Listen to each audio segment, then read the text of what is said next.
আল্লাহ রসুল সাল্লাল্লাহু আলাইহি ওয়াসাল্লাম প্রথম দিনে একটা ইসলামী রাষ্ট্রের গোড়াপত্তন করে ফেলেছিলেন এমন না, প্রথম দিনে একটা পূর্ণাঙ্গ রাষ্ট্র ব্যবস্থা জাতির সামনে উপহার দিতে পেরেছিলেন এমন না, কিন্তু সেই প্রথম দিন থেকেই তিনি যে মানুষদেরকে গড়ে তুলেছিলেন, এদের হাতেই পরবর্তীতে বদরের সফলতা এসেছিল, এদের হাত ধরেই মদিনার মতো একটা সফল পূর্ণাঙ্গ আদর্শ ভিত্তিক ইসলামী রাষ্ট্র ব্যবস্থা গড়ে উঠেছিল। যার কারণে সমাজকে গড়তে চাইলে ব্যক্তিদেরকে গড়তে হবে, আর প্রতিটা ব্যক্তি কিভাবে গড়ে উঠতে পারে এর পূর্ণাঙ্গ আদর্শ যিনি আমাদের সামনে দিয়ে গিয়েছেন তিনি হলেন মুহাম্মদুর রাসূলুল্লাহ সাল্লাল্লাহু আলাইহি ওয়াসাল্লাম। দুনিয়াতে বহুত আদর্শবান ব্যক্তির নামই আসে, অন্যান্য ধর্মের অনুসারীরাও বিভিন্ন জনের কথা বলবে যে উনি আমার আদর্শ, উনি আমার আদর্শ। যারা ধর্ম মানেই না তারাও বিভিন্ন ব্যক্তিকে নিজেদের আইকন হিসাবে, নিজেদের আদর্শ হিসাবে উপস্থাপন করার চেষ্টা করে। কিন্তু জগতের মধ্যে এমন একজনই আছেন আমাদের সামনে যার আদর্শ এত বেশি পরিপূর্ণ, এত বেশি বিস্তৃত, এত বেশি ব্যাপক, দ্বিতীয় একটা নামও বলা সম্ভব না যার থেকে এত বেশি ব্যাপক এবং বিস্তৃত আদর্শের সবক কেউ দিতে পারবে। যেমন উদাহরণ দিয়ে বলি, খ্রিস্টানরা বলবে আমরা নবী ঈসা আলাইহিস সালামকে মানি, ইহুদিরা বলবে আমরা নবী মুসা আলাইহিস সালামকে মানি। বাস্তবে কতটুকু মানে বা না মানে সেই আলাপ যদি পাশেও রাখেন, আপনি খ্রিস্টানদেরকে বলেন, আপনি ইহুদিদেরকে বলেন যে তোমরা যেই যেই নবীকে মানার দাবি করো, ওই নবীর জীবনের প্রতিটা সেক্টরের প্রতিটা শিক্ষা আমাদের সামনে দলিল ভিত্তিকভাবে পারলে উপস্থাপন করো। এই যে আমাদের পার্শ্ববর্তী রাষ্ট্রে মনে করেন তারা এখন দাবি তুলছে যে এটাকে একটা হিন্দু রাষ্ট্র বানাবে, রামরাজ্য বানাবে, এই বানাবে, সেই বানাবে। তাদেরকে জিজ্ঞেস করেন, আচ্ছা রামের জীবন থেকেই পারলে পূর্ণাঙ্গ আদর্শ আমাদের সামনে উপস্থাপন করো তো। পূর্ণাঙ্গ আদর্শ মানে বুঝেন, আমি কিভাবে দাঁত ব্রাশ করবো এটাও আমার নবীর জীবনী থেকে দেখানো সম্ভব নাকি সম্ভব না? আমি কিভাবে কাপড় পরবো, কিভাবে খাবো, কিভাবে ঘুমাবো, কিভাবে ইস্তেঞ্জা করব, কিভাবে বিয়ে শাদী করবো, এমনকি কিভাবে স্ত্রীর সাথেও মেলামেশা করব, আল্লাহর নবীর বিশুদ্ধ হাদিসের আলোকে, নবীর সিরাতের আলোকে এর দালিলিক আলোচনা এবং বিস্তারিত উদাহরণ উপস্থাপন করা সম্ভব নাকি সম্ভব না? এমন ভাবে সম্ভব, আম্মা জান আয়েশা রাদিয়াল্লাহু তাআলা আনহা আল্লাহ রসুল সাল্লাল্লাহু আলাইহি ওয়াসাল্লামের যিনি অন্যতম স্ত্রী ছিলেন এবং আল্লাহ রাব্বুল আলামিন যাকে নবীর পত্নী বানিয়েছিলেন, এই কারণে নবীর ঘরোয়া এলেম, পারিবারিক এলেমটাও যাতে সংকলিত হয়, সংরক্ষিত হয়, উম্মতের সামনে সেই নমুনাটাও যাতে চলে আসে। কারণ নবী বাইরে গিয়ে কি বলছেন, বাজারে গিয়ে কি করছেন, মসজিদে গিয়ে কিভাবে নামাজ পড়াচ্ছেন, এটা নয় তো অন্যরা দেখছে, তো ঘরের মধ্যে তিনি কি করছেন, বিবিদের সাথে কিভাবে কথা বলছেন, কিভাবে মেলামেশা করছেন, এটা বাহিরের লোক কিভাবে জানবে যদি না তাদের মাধ্যমে এলেমটা সংরক্ষিত হয়? আপনি ভাবতে পারেন আম্মা জান আয়েশা রাদিয়াল্লাহু আনহা একজন নারী হওয়ার পরেও তিনি স্পষ্ট হাদিসের মধ্যে বলে দিচ্ছেন যে আল্লাহ রসুল সাল্লাল্লাহু আলাইহি ওয়াসাল্লামের সঙ্গে যত বছর আমি সংসার করেছি, একদিন দুদিন কিন্তু না, 6 বছর বয়সে বিয়ে হয়েছে। তার যখন বয়স 9 আল্লাহ রসুল তাকে ঘরে তুলেছেন। নবীজির যখন ওফাত হয় ওই সময়ও তার বয়স 18। তো 9 থেকে নিয়ে 18 যদি ধরেন, 9টা বছর কিন্তু একেবারে কম সময় না। তিনি বলেন এই যে 9টা বছর নবীজির সঙ্গে সংসার করেছি, এর মধ্যে একটা বারও আমি তার লজ্জাস্থান দেখিনি, তিনিও আমার লজ্জাস্থান দেখেননি। এটা বলার কি দরকার? তিনি একজন নারী, নারীর জন্য তো এটা বলা লজ্জাস্কর ব্যাপার, আসলে লজ্জাস্কর ব্যাপার। কারণ এটা যখন হাদিসে সংকলিত হবে শুধু যে নারীরা পড়বে তা তো না, নারীও পড়বে, পুরুষও পড়বে। এই যে আমি বলছি এখানে নারীরা কয়জন আড়াল থেকে শুনছে, সামনে যারা শুনছে তারা তো পুরুষই বটে। এরপরও তিনি এটা কেন বললেন? এজন্যই বলেছেন যে আমার নবীর আদর্শ এতটা পূর্ণাঙ্গ আদর্শ যে এই ক্ষেত্রেও নবীর আদর্শ উম্মতের সামনে যাতে সুস্পষ্টভাবে সংরক্ষিত থাকে। যে স্বামী স্ত্রীর মেলামেশা তো হবে ঠিক আছে, কিন্তু আদবের দাবি হলো, নবীর সুন্নাহর দাবি হলো যে তারা একজন আরেকজনের লজ্জাস্থান দেখবে না। দেখা কি নাজায়েজ? না, নাজায়েজ কোনো মৌলবী ফতোয়া দিবে না, হারাম কোনো মৌলবী ফতোয়া দিবে না। কিন্তু নবীর সুন্নাহ থেকে বরকত যদি কেউ পেতে চায়, পূর্ণাঙ্গ আশিকে রাসূল যদি কেউ হতে চায়, তাকওয়ার উপর যদি জিন্দেগি সব ক্ষেত্রে আমল করতে চায়, তাহলে এই ক্ষেত্রেও নবীর সুন্নাহ তার সামনে কিয়ামত পর্যন্ত সংরক্ষিত থাকবে। তো পৃথিবীতে এমন দ্বিতীয় কার নমুনা আপনি দেখাতে দেখাতে পারবেন। এই বড় বড় রাজনৈতিক লিডারও যারা আছে আপনি দেখবেন এক লাইনে তিনি হয়তো অনেক অগ্রসর, 10 জনের জন্য নমুনা হতে পারেন, বাকি আরেক লাইনে এত পচা, এত গান্ধা, এত সমস্যা যে ওগুলো তার অনুসারীরাও আলোচনায় আনতে চায় না। পৃথিবীতে এমন বহুত বড় বড় রাজনৈতিক লিডারও ছিল যার জীবন ইতিহাস পড়লে দেখা যায় ধর্ষণের রেকর্ডও ছিল। আর নেশা, এটা তো খুব স্বাভাবিক ব্যাপার। আজকাল তো নেশাগুলো পান্তা ভাতে পরিণত হয়ে গিয়েছে, এমনকি যাতে নেশার শব্দ থেকে বেইজ্জতির ভাবটা কমে যায় এজন্য শব্দও পাল্টাতে শুরু করেছে। অমুক মদখোর বললে কত খারাপ শোনা যায়, তো যদি বলে অমুক ড্রিঙ্কস করে, ড্রিঙ্কস মনে হয় কি জানে একটা নেকা আমল করে ফেলেছে, দোজাহানের অশেষ নেকি হাসিল করে ফেলেছে, শব্দ পাল্টে দিচ্ছে। এখন আর বলে না সুদ খায়, এখন বলে ইন্টারেস্ট নেয়। কারণ সুদ খায় বললে একটু কেমন গন্ধ গন্ধ লাগে, আর ইন্টারেস্ট নেয় বললে একটু কেমন যেন সম্মানজনক লাগে। আল্লাহ রসুল সাল্লাল্লাহু আলাইহি ওয়াসাল্লাম বলেন, কিয়ামতের আগে এমন এক সময় আসবে মানুষ মদ তো ঠিকই খাবে, কিন্তু ইউসাম্মুনাহা বিগাইরি ইসমিহা, মদকে মদ বলে ডাকবে না, ভিন্ন নামে ডাকবে। এই যে মদকে অন্য নামে ডেকে নরমালাইজ করা হচ্ছে সমাজের মধ্যে, এগুলোকে প্রতিষ্ঠিত করা হচ্ছে, এই ভবিষ্যৎবাণী কিন্তু আল্লাহ রসুলই করে গিয়েছিলেন তার সময়। যদি বলে অমুক ছেলে আর অমুক মেয়ে বিবাহ বহির্ভূত সম্পর্কে আছে, জিনায় আছে, জিনা, এগুলো জিনা, চোখ দিয়ে দেখলে চোখের জিনা, কান দিয়ে শুনলে কানের জিনা, মুখ দিয়ে বললে মুখের জিনা, দিল দিয়ে কল্পনা করলে দিলের জিনা, আসলটা যদি নাও করে তাও তো কোনো না কোনো অঙ্গের জিনা। যদি বলে অমুক আর অমুক জিনায় আছে, শুনতে খারাপ শোনা যায় না? এজন্যই শব্দ বলবে না, বলবে রিলেশনে আছে, বলবে ক্রাশ খেয়েছে, বলবে এই সেই, সুন্দর সুন্দর শব্দ আবিষ্কার করবে, কাজ পচাটাই থাকবে। তো শব্দ দিয়েই এটাকে মার্কেটিং করার ধান্দা করা হবে। এগুলো হচ্ছে নাকি হচ্ছে না? তাহলে একজন ব্যক্তি কিভাবে সে গড়ে উঠবে, এক্ষেত্রে পূর্ণাঙ্গ আদর্শ আল্লাহ রসুল সাল্লাল্লাহু আলাইহি সাল্লাম ছাড়া দ্বিতীয় কার থেকে আপনি দেখাতে পারবেন? আল্লাহ রসুল সাল্লাল্লাহু আলাইহি সাল্লামের এক সাহাবী ছিলেন, বৃদ্ধ সাহাবী, নাম সালমান ফারিসি রাদিয়াল্লাহু আনহু। অনেকে নাম শুনেছেন, সালমান ফারিসি রাদিয়াল্লাহু আনহু। এক অমুসলিম তাকে টিটকারি মেরে বলছে, কিরে এ আবার কেমন নবী তোদেরকে সব শিখিয়ে দেয়, কিভাবে বাথরুম করবে এটাও শিখিয়ে দেয়। আল্লামাকুম নবিয়ুকুম কুল্লা শাই হাত্তাল খিরাআ। সে বলছে ভালো নিয়তে না, পচানোর জন্য, যে নবী বড় বড় কথা বলবে, বড় বড় বিষয় নিয়ে থাকবে, কে কিভাবে বাথরুম করবে না করবে এইটা আবার তার মুখে আসে কিভাবে, বলছে পচানোর জন্য। তো সালমান রাদিয়াল্লাহু তাআলা কথাকে ঘুরিয়ে দিলেন। তিনি বললেন, হারে আল্লাহ আমাদের কেমন একজন নবী দিয়েছেন, তিনি বলেছেন বাথরুম করার সময় কেবলার দিকে যাতে বুকও না দেই, কেবলার দিকে যাতে পিঠও না দেই। তিনি বলেছেন 3টা ঢিলা যাতে আমরা ব্যবহার করি। তিনি বলেছেন আমরা গোবর দিয়ে বা হাড্ডি দিয়ে যাতে ময়লা পরিষ্কার না করি, বরং অন্য কিছু দিয়ে পরিষ্কার করি। ওই অমুসলিম কিন্তু তার থেকে বাথরুমের আদব কায়দা শিখতে চায় নাই, যে হুজুর বাথরুম করার সুন্নাত তরিকা কি বলেন তো, এই প্রশ্ন কিন্তু করে নাই। সে পচাতে চেয়েছে এ আবার কেমন নবী যে বাথরুমও শিক্ষা দেয়। তো সালমান রাদিয়াল্লাহু আনহু গর্বের সাথে বললেন, হ্যাঁ আমাদের নবী আমাদেরকে বাথরুম করার এই আদব শিখিয়েছেন, এই সুন্নাত তরিকা শিখিয়েছেন। সঙ্গে সঙ্গে সে চুপ হয়ে গেল। সে বুঝলো যে মুসলমানদেরকে এটা দিয়ে পচানো যাবে না, বরং এটাকে তারা গর্বের সঙ্গে গ্রহণ করে।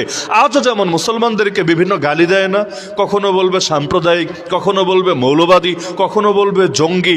সারা দুনিয়া মাইরও খাবে মুসলমান, গালিও খাবে মুসলমান। মায়ের খাওয়ার ঠিকাদারিও তাদের, গালি খাওয়ার ঠিকাদারিও তাদের। ইসরায়েল এত মারার পরেও জঙ্গি না, আমেরিকা এত মারার পরেও জঙ্গি না, এই ইন্ডিয়ার সরকার এত মারার পরেও জঙ্গি না। আর ফিলিস্তিনের মুসলমান মায়ের খাওয়ার পরেও জঙ্গি, আফগানিস্তানের মুসলমান মায়ের খাওয়ার পরেও জঙ্গি। এই যে সারা দুনিয়া গালিগুলো দেওয়া হয়, এখন মনে করেন আপনাকে কেউ গালি দিল মৌলবাদী, আপনি বললেন হারে আমি মূলকে আঁকড়ে থাকি বলে তাই আমি গর্বের সাথে মৌলবাদী। এটা যদি বলেন তাহলে গালি দেওয়ার ইজ্জত আর থাকবে? দ্বিতীয়বার গালি দিতেই সে চিন্তা করবে এই শব্দ দিয়ে গালি দিয়ে লাভ নেই, বরং এটাকে সে আর আনন্দের সাথে উপভোগ করবে। এজন্য দেখেন না, রাজাকার গালি দিয়ে দমাতে চেয়েছিল, উল্টো রাজাকার শব্দ আন্দোলনের প্রতীকে পরিণত হয়ে গিয়েছিল। হয়েছিল নাকি হয় নাই? তো সালমান রাদিয়াল্লাহু আনহু এই কাজ করলেন, তাকে পচাতে চাইল, তিনি এটাকে ইসলামের আরো পূর্ণতার আলামত হিসেবে উপস্থাপন করলেন। তো একজন ব্যক্তি কিভাবে পরিপূর্ণ হতে পারে এর শিক্ষা আলহামদুলিল্লাহ ইসলামের মধ্যে, নবী জীবনের মধ্যে পূর্ণাঙ্গভাবে আছে। হ্যাঁ, আমরা পুরোটার চর্চা করি না, এটা আমাদের ব্যর্থতা। যারা নামাজ পড়ে এসেছেন এশা, আমি যদি জিজ্ঞেস করি এশার নামাজের ফরজ কয়টা, ওয়াজিব কয়টা, সুন্নত কয়টা, ওই গুনে গুনে সবগুলো যদি বলতে নাও পারে, অন্তত মৌলিক একটা ধারণা দিতে পারবে অধিকাংশই, যে হুজুর এই নামাজ পড়ে আসলাম, সেজদা দিয়েছি, সেজদাটা ফরজ, রুকু দিয়েছি, রুকু করাটা ফরজ, এই যে দাঁড়িয়েছিলাম কেরাতের সময়, নামাজের মধ্যে কিয়াম করা বা দাঁড়ানো এটা ফরজ। এরকম সিরিয়াল বাই সিরিয়াল পারুক বা না পারুক, কিছু ফরজের নাম, কিছু ওয়াজিবের নাম, কিছু সুন্নতের নাম বলতে পারবে নাকি পারবে না? এমনকি নামাজ শুরু করার আগেও যা আছে, যেমন হুজুর জায়গাটা পবিত্র হওয়া লাগবে, আমার কাপড় চোপড়টা পবিত্র হওয়া লাগবে, আমার মধ্যে কোনো ধরনের নাপাকি না থাকা লাগবে, কেবলামুখী হওয়া লাগবে, নিয়াত করা লাগবে, এগুলো যে নামাজের সাথে সম্পৃক্ত বিষয়, এগুলো কেউ জানেন না? সবাই জানে আলহামদুলিল্লাহ। তাহলে দেখা যাচ্ছে নামাজের এলেমের চর্চা আমাদের মধ্যে আছে, এই বিষয়গুলো কম বেশি জানা আছে। কিন্তু রাজনীতি করতে করতে বুড়া হয়ে গেছে, তাকে জিজ্ঞেস করেন, ভাই রাজনীতির ফরজ কয়টা বলো তো, সুন্নত কয়টা বলো তো, রাজনীতির ক্ষেত্রে হারাম কি কি আছে বলো তো। ব্যবসা করতে করতে এক পা কবরে চলে গেছে, তাকে জিজ্ঞেস করেন ব্যবসার ফরজ কয়টা, ওয়াজিব কয়টা, সুন্নত কয়টা, সব সিরিয়ালে না পারো, মূল একটা ধারণা দেওয়ার চেষ্টা করো তো। কৃষিকাজ যারা করে তাদেরকে জিজ্ঞেস করেন, কৃষি ক্ষেত্রে আমার নবীর সুন্নাত বেশি লাগবে না, 10টা সুন্নাত তুমি খুঁজে খুঁজে বলো তো। দেখবেন প্রশ্ন শুনেই ঘাবড়ে গিয়েছে, জবাব দিবে কোত্থেকে। অথচ আমার নবীর আদর্শ পরিপূর্ণ নাকি অপরিপূর্ণ? আরে বলেন না, পরিপূর্ণ নাকি অপরিপূর্ণ? যদি পরিপূর্ণ হয় তো যেই সেক্টরগুলোর নাম আমি বললাম, এখানে নবীর শিক্ষা নাই? অবশ্যই আছে। জীবনের এমন কোন শাখা দেখানো সম্ভব না যেখানে আল্লাহর নবীর পূর্ণাঙ্গ আদর্শের শিক্ষা উপস্থাপন করা সম্ভব না। বয়স্তুলি উতাম্মিমা মাকারিমাল আখলাক, নবী বলেন আমাকে পাঠানোই হয়েছে উত্তম চরিত্রের পরিপূর্ণতা দেওয়ার জন্য। তো এখন ব্যক্তি গঠনে আমাদের গাফলতি এত বেশি, আল্লাহ মাফ করুক। কিছু মানুষ তো এমন আছে যাদের ব্যক্তি গঠন নিয়েও চিন্তা নেই, পরিবার গঠন নিয়েও চিন্তা নেই, সমাজ গঠন নিয়েও চিন্তা নেই, রাষ্ট্র গঠন নিয়েও চিন্তা নেই। কিন্তু কিছু মানুষ এমন আছে যারা নবীর আদর্শে রাষ্ট্র গড়তে চায়, নবীর আদর্শে সমাজ গড়তে চায়, কিন্তু নবীর আদর্শ তার ব্যক্তি জীবনেও চলে আসুক এটার ব্যাপারেই তার অনাগ্রহ থেকে যায়। এমন মানুষ আছে নাকি নাই?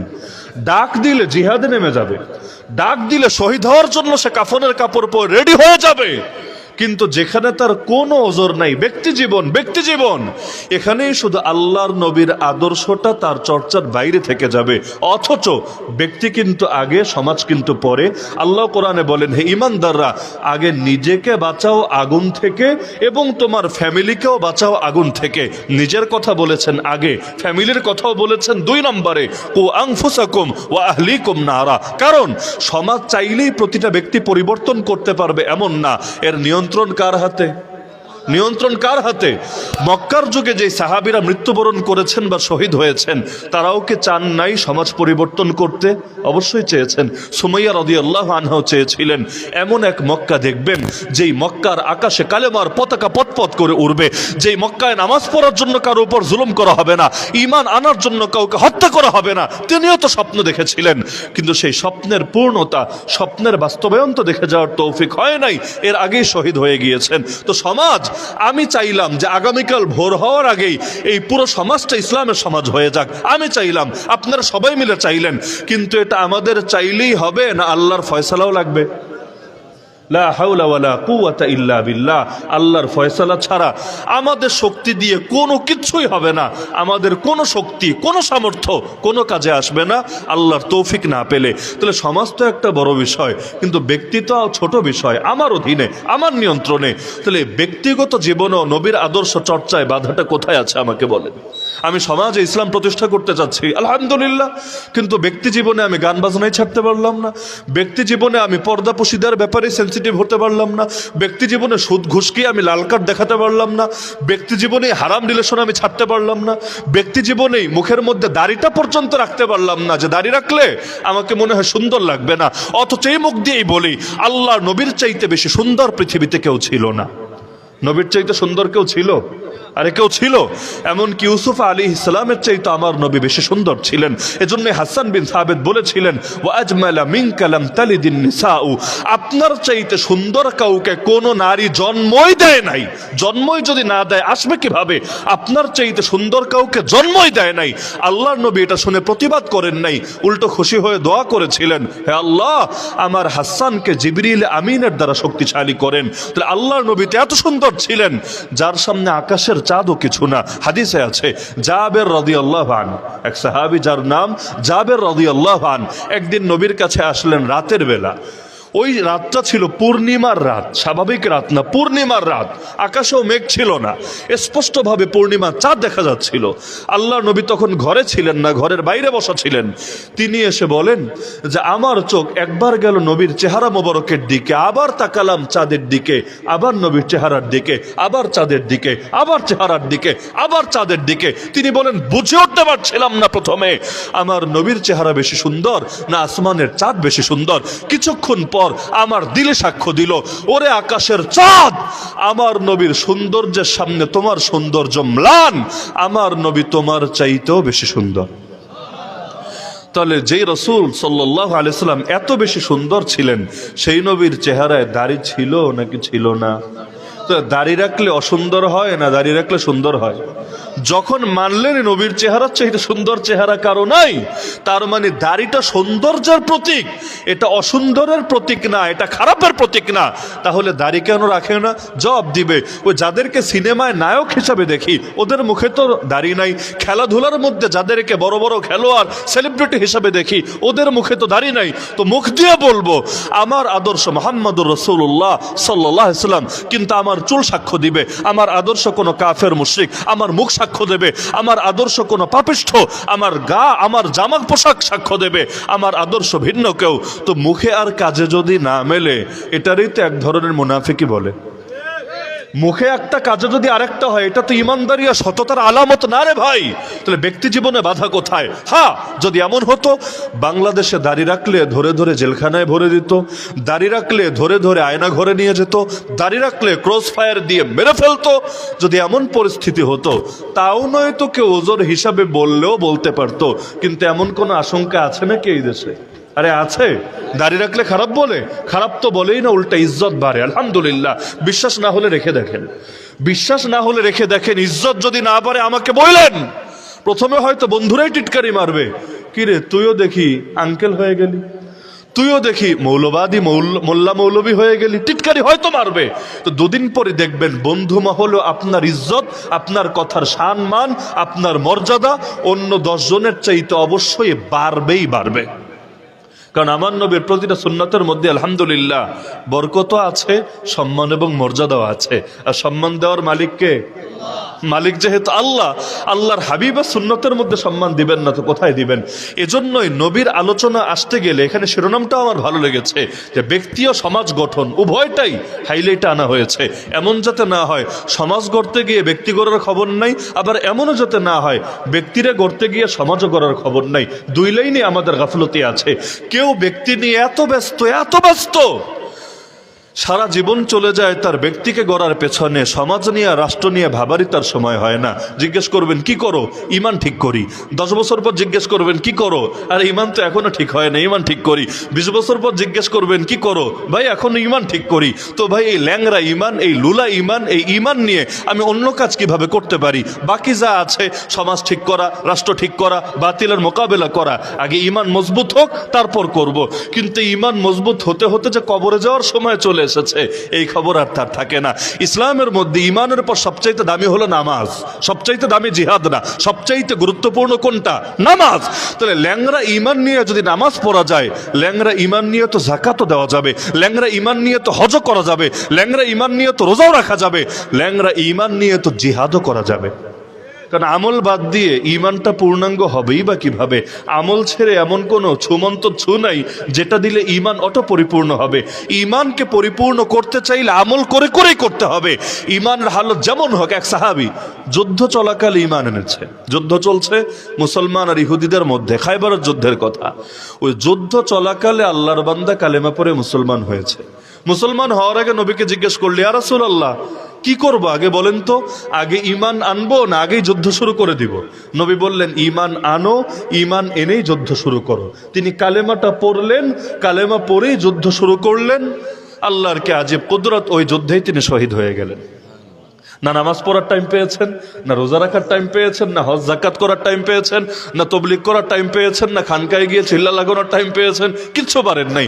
ওই জীবনে ঈমান এনেই যুদ্ধ শুরু, ওই যুদ্ধেই শহীদ হয়েছেন। নবী বলেন তার জন্য জান্নাত অপরিহার্য হয়ে গিয়েছে। তাহলে কি করেছে সে? এখনো কিছু করার সুযোগই পায় নাই, কিন্তু যতটুকু পেরেছে আল্লাহ তাআলা সেটাই কবুল করে তাকে নাজাত দিয়ে দিয়েছে। তাহলে আল্লাহ তাআলা তো আমলগুলোকে ওসিলা বানিয়েছেন।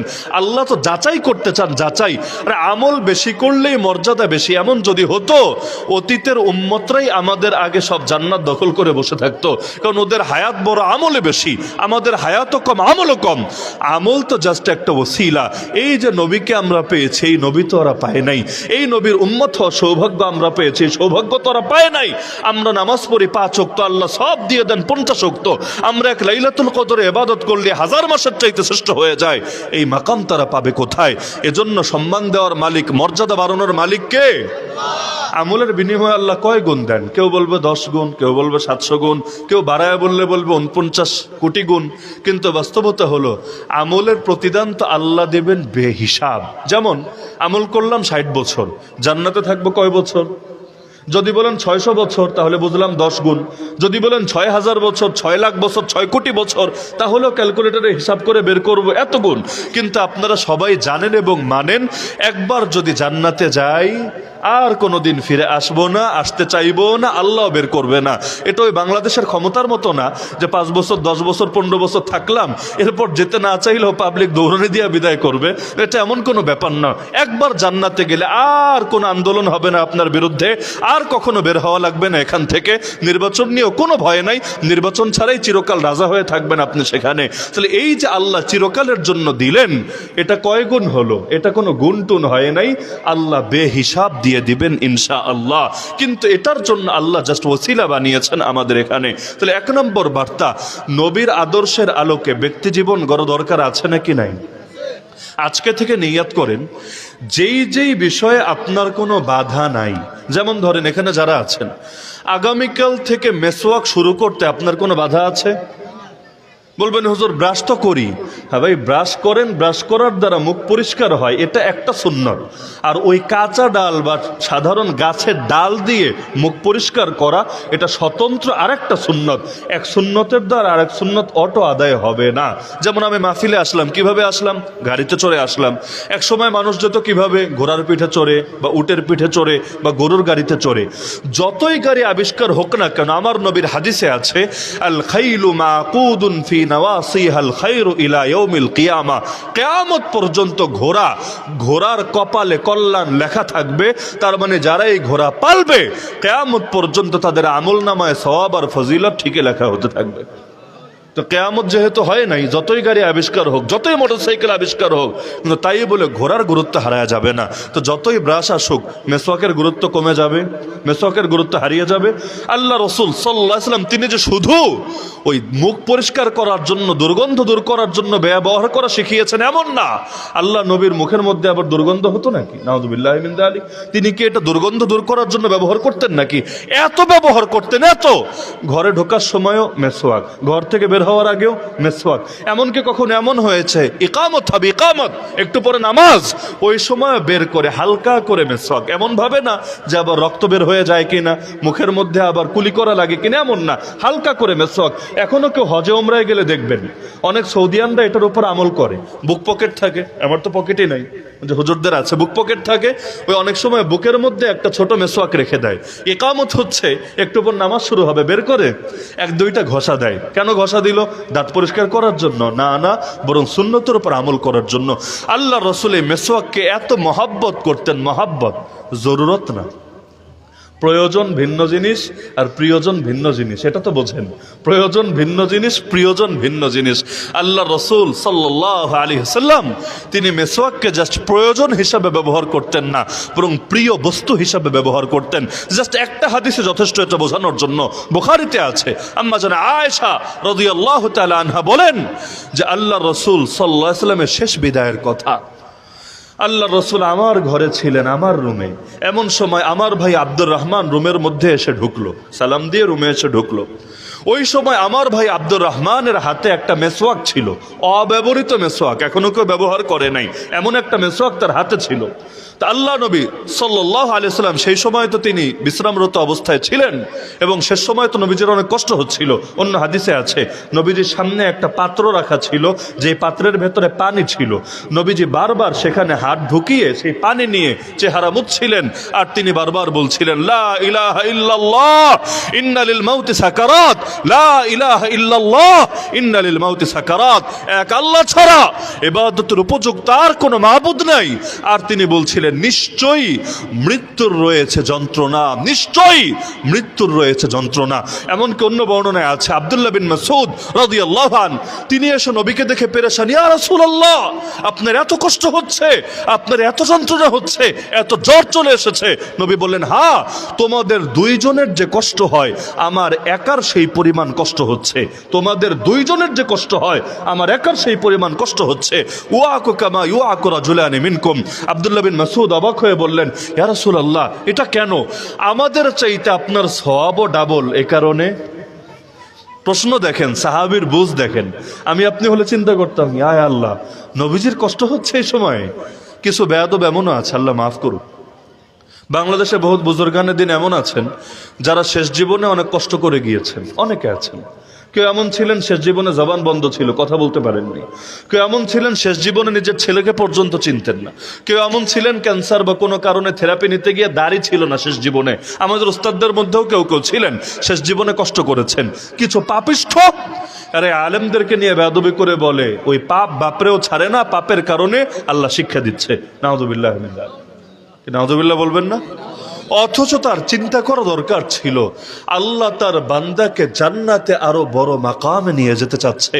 আল্লাহ চাচ্ছে জান্নাতে এত বড় মাকাম দিবে, কিন্তু সারা জীবনের সব আমল জমা করলেও হয়তো এতটুকু পর্যন্ত আমল দিয়ে এতটুকু পর্যন্ত আসার যোগ্য সে হয়েছে। কিন্তু আল্লাহ তো আরো বাড়ায় দিতে চায়, আরো তাকে এগিয়ে নিতে চায়। কিভাবে এগিয়ে নিবে? আল্লাহ সহজ করে দিচ্ছেন। আল্লাহ তাআলা কিছু পরীক্ষা দিচ্ছেন। ওই পরীক্ষার দ্বারা কবিরা গুনাহ যদি নাও থাকে, ওই সগীরা গুনাহ জিন্দেগিতে যা আছে, এক নম্বর এগুলো ঝরে যাচ্ছে, দুই নম্বরে আল্লাহ তার বান্দাকে জান্নাতে মাকাম বাড়িয়ে দিচ্ছে। না হলে আপনি চিন্তা করেন, আরে আমি কি আর আমার পীর কি আর আমার উস্তাদ কি পৃথিবীতে সাহাবীদের চাইতে উম্মতের মধ্যে দামি কেউ হতে পারবে? আরে বলে না, সাহাবীদের চাইতে দামি কেউ হতে পারবে? ওই সাহাবীদের মধ্যে যারা আনসার সাহাবী তাদের বিশেষ মর্যাদার কথা নিয়ে তো হাদিস বলতে চাইলে 1 ঘন্টা শুধু এই সংক্রান্ত হাদিসে বলতে হবে। তার মধ্যে আবার যারা শহীদের মাকাম আর স্বাভাবিক মানুষের মাকাম সমান না বেশ কম আছে। অথচ এক সাহাবী যার নাম সাদ, বাবার নাম মুআজ, তার নাম সাদ, বাবার নাম মুআজ, তিনি শহীদ হলেন। শহীদ হওয়ার পর তার লাশ কবরে রাখা হলো। আল্লাহ নবী সেখানে উপস্থিত। এই সেই সাহাবী যার মৃত্যুর পর নবী এই মন্তব্য করেছিলেন, ইহতাজ্জা আরশুর রহমান লিমাউতি সাদ ইবনে মুআজ। আরে আমার সাহাবী সাদ বিন মুআজের মৃত্যুতে রহমানের আরশ কেঁপে উঠেছে। আমার আপনার মৃত্যুতে কে কাঁদবে আর কে কাঁদবে, কিন্তু তার মৃত্যুতে রহমানের আরশ পর্যন্ত কেঁপে উঠেছে। অন্য হাদিসে আছে, হাযাল্লাযী তাহাররাকা লাহুল আরশ। আরে সে ওই সাহাবী যার জন্য একদিকে আরশ তো কেঁপেছে, আর একদিকে ওয়া শাহিদাহু ৭০,০০০ মিনাল মালায়েকা, ৭০,০০০ ফেরেশতা তাকে রিসিভ করতে চলে এসেছে। এত দামি সাহাবী, কিন্তু তাকে যখন কবরে রাখা হয়েছে, রাখার পর আল্লাহ রাসূল সাল্লাল্লাহু আলাইহি ওয়াসাল্লাম বলেন, বড় ভয়ও লাগে এই হাদিসগুলো বলতে, নিজেকে নিয়ে ভয় লাগে। আল্লাহ রাসূল বলেন, লাকাদ তাদায়াক আলা হাযাল আবদি সালিহ কবরুহু সুম্মা ফুররিজ আনহু। আরে এই নেককার বান্দা, এই বুজুর্গ বান্দার জন্য তার কবর একদম সংকীর্ণ হয়ে গিয়েছিল, তার কবর তাকে চাপ দিয়েছিল। এরপর তার কবরকে আল্লাহ আবারও সম্প্রসারিত করে দিয়েছেন। এত দামি সাহাবী, তারে কেন কবর চাপ দিবে? কেন চাপ দেবে আপনি বলেন? সে কি পাপী নাকি?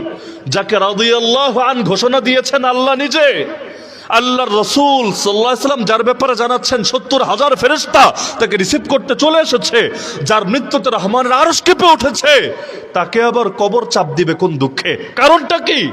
দুই ধরনের ব্যাখ্যা পাবেন হাদিসে। এটা শুধু সাদ বিন মুআজের হয়েছে এমন না, আমারও হবে, আপনারও হবে, পৃথিবীর সবার হবে। যত বড় বুজুর্গ হন তাও হবে, যত বড় পাপিষ্ঠ হন তাও হবে। কবরের একটা পর্যায়ের চাপ সবারই খাওয়া লাগবে। তাহলে বলবেন পাপীরে চাপ দিলে বুঝলাম এটাও সাজা, এটাও শাস্তি, এবং ওর চাপটা অনেক ভয়ঙ্কর হবে, কিন্তু ইমানদারকে কেন চাপ দেয়? সাহাবীকে কেন চাপ দেয়? এত ভালো ভালো মানুষদেরকে কেন চাপ দেয়? দুইটা ব্যাখ্যা পাবেন হাদিসে, দুইটা ব্যাখ্যা। এক নম্বর ব্যাখ্যা হলো, এবং এটাই সবচাইতে প্রসিদ্ধ ব্যাখ্যা, সেটা হলো আল্লাহ তাআলা তার জিন্দেগি, এই যে বান্দার জিন্দেগিতে কিছু কিছু গুনাহ তো থাকেই, কবিরা না হলেও সগীরা তো থাকেই। আমরা গুনাহমুক্ত কে? আমরা তো নিষ্পাপ না, আমরা তো মাসুম না। মাসুম তো নবী, সাহাবীরাও তো মাসুম না। নবী ছাড়া কেউ মাসুম আছে নাকি? সাহাবীরাও তো মাসুম না। একমাত্র নিষ্পাপ পৃথিবীতে কারা? যারা নবী ছিলেন তারা। বাকি সবাই কম থাক বেশি থাক, সগীরা থাক কবিরা থাক, কিছু না কিছু পাপ তো থাকেই। আর যদি পাপ নাও থাকে, কিন্তু আল্লাহ চান জান্নাতে মাকাম বাড়াতে, ওই যে চাপটা দেন, চাপটা দিয়ে অতীতে কিছু থাকলে এক নম্বর এইটা মুছে যায়, যদি নাও থাকে জান্নাতের মধ্যে অটো মাকাম বেড়ে যায়। এজন্য মৃত্যু যন্ত্রণা সবার হয়, সবার, শহীদেরও হয়। কারো কম হয়, কারো বেশি হয়। শহীদের ব্যাপারে হাদিসে আছে, তোমাদের কাউকে যদি মশা মাছি কামড় দেয় তাতে যেমন ব্যথা হয়, ধরেন একটা পিঁপড়াও যদি কামড় দেয় ব্যথা তো হয়, কম হোক বেশি হোক হয়তো। আবার অন্য হাদিসে আছে, আটা বা ময়দা যদি গোলেন, খামিরা যদি হয়, এর ভেতরে চুল পড়ে, চুল, ওই চুলটা যদি আপনি উঠাতে চান, এইখানে যেমন কষ্ট হয়, যদিও তেমন কোনো কষ্ট না, ওই যে হালকা একটু হাতটা দিলেন, একটু টানলেন, একটু বের করলেন, একজন শহীদেরও কষ্ট হয় এতটুকু। তাও নবী বলেন নাই যে কোনো কষ্ট হয় না, উদাহরণ দিয়েছেন কম কষ্টের সাথে, কিন্তু এটা বলেন নাই কষ্ট হয় না। তার মানে মৃত্যু যন্ত্রণা হবেই হবে। এজন্য কোরআনে আল্লাহ বলেন, ওয়াজাআত সাকরাতুল মাউতি বিল হক, অবশ্যই মৃত্যু যন্ত্রণা আসবে। কারো ক্ষেত্রে যদি না আসার মতো হতো, অন্তত কোন নবীকে আল্লাহ এই পরীক্ষায় ফেলতেন না। অথচ আল্লাহ রসুলের এই হাদিস, বুখারীতে আসা হাদিস, অস্বীকার করার সুযোগ নাই। সেখানে দেখা যাচ্ছে নবীগণেরও মৃত্যু যন্ত্রণা হয়, যদিও তাদেরটা অন্যদের চাইতে আরো বেশি হয়। কেন? তাদের মাকাম আল্লাহর কাছে আরো বাড়বে এ কারণে। আমি আপনি জীবনে কি পরীক্ষা দিলাম? বেলালে হাবশির পরীক্ষার 1000 ভাগে 1 ভাগ পরীক্ষাও তো আমরা সবাই মিলে দেই নাই, দিয়েছেন? এক আবু তালেব অমুসলিম, ওই আবু তালেবের জিন্দগিতে যে পরীক্ষা গিয়েছে, আমার আপনার মুসলমান হওয়ার পরও তো জিন্দগিতে অর্ধেক পরীক্ষাও যায় নাই। তো এই যে বেলালে হাবশির এত পরীক্ষা, সাহাবীদের এত পরীক্ষা, কেন? আল্লাহর কাছে তাদের দাম কম এ কারণে না? নাউজুবিল্লাহ, দাম কম প্রশ্নই আসে না, বরং আল্লাহর কাছে দাম বেশি এ কারণে। বলবেন দাম বেশি তো পরীক্ষা আসে কেন?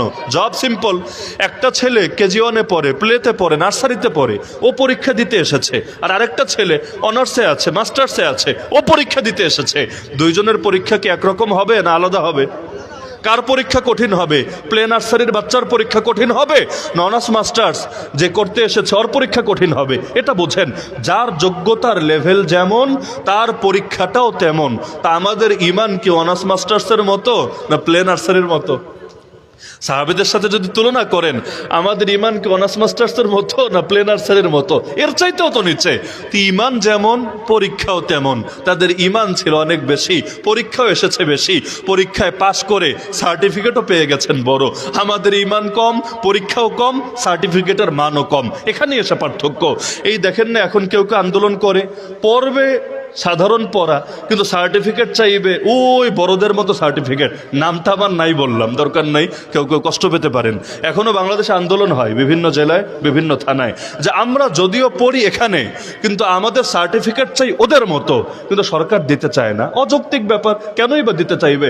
ভাই তোমার পরে একরকম, ওর পরে আরেক রকম। তোমার লেভেলের সার্টিফিকেট তুমি নাও, ওর লেভেলের সার্টিফিকেট ও নেক। এখানে এসে পার্থক্য। আমরা চাই কাজ করতে ওই প্লে নার্সারির মতো, আর প্রতিদান পেতে চাই নবীর সাহাবীদের মতো, অথচ এটা কোশ্চিন কালেও সম্ভব না। তাহলে বলছিলাম দুই ব্যাখ্যা। এক নম্বর ব্যাখ্যা হলো কবর চাপ দেয় অতীতে যা কিছু আছে ঝরানোর জন্য, কিছু যদি না থাকে জান্নাতে মাকাম বাড়ানোর জন্য। দ্বিতীয় আরেকটা ব্যাখ্যা আছে, মজার ব্যাখ্যা, আপনাদের আশা করি মজা লাগবে। সেটা হলো আল্লাহ আমাদেরকে বানিয়েছেন কি থেকে?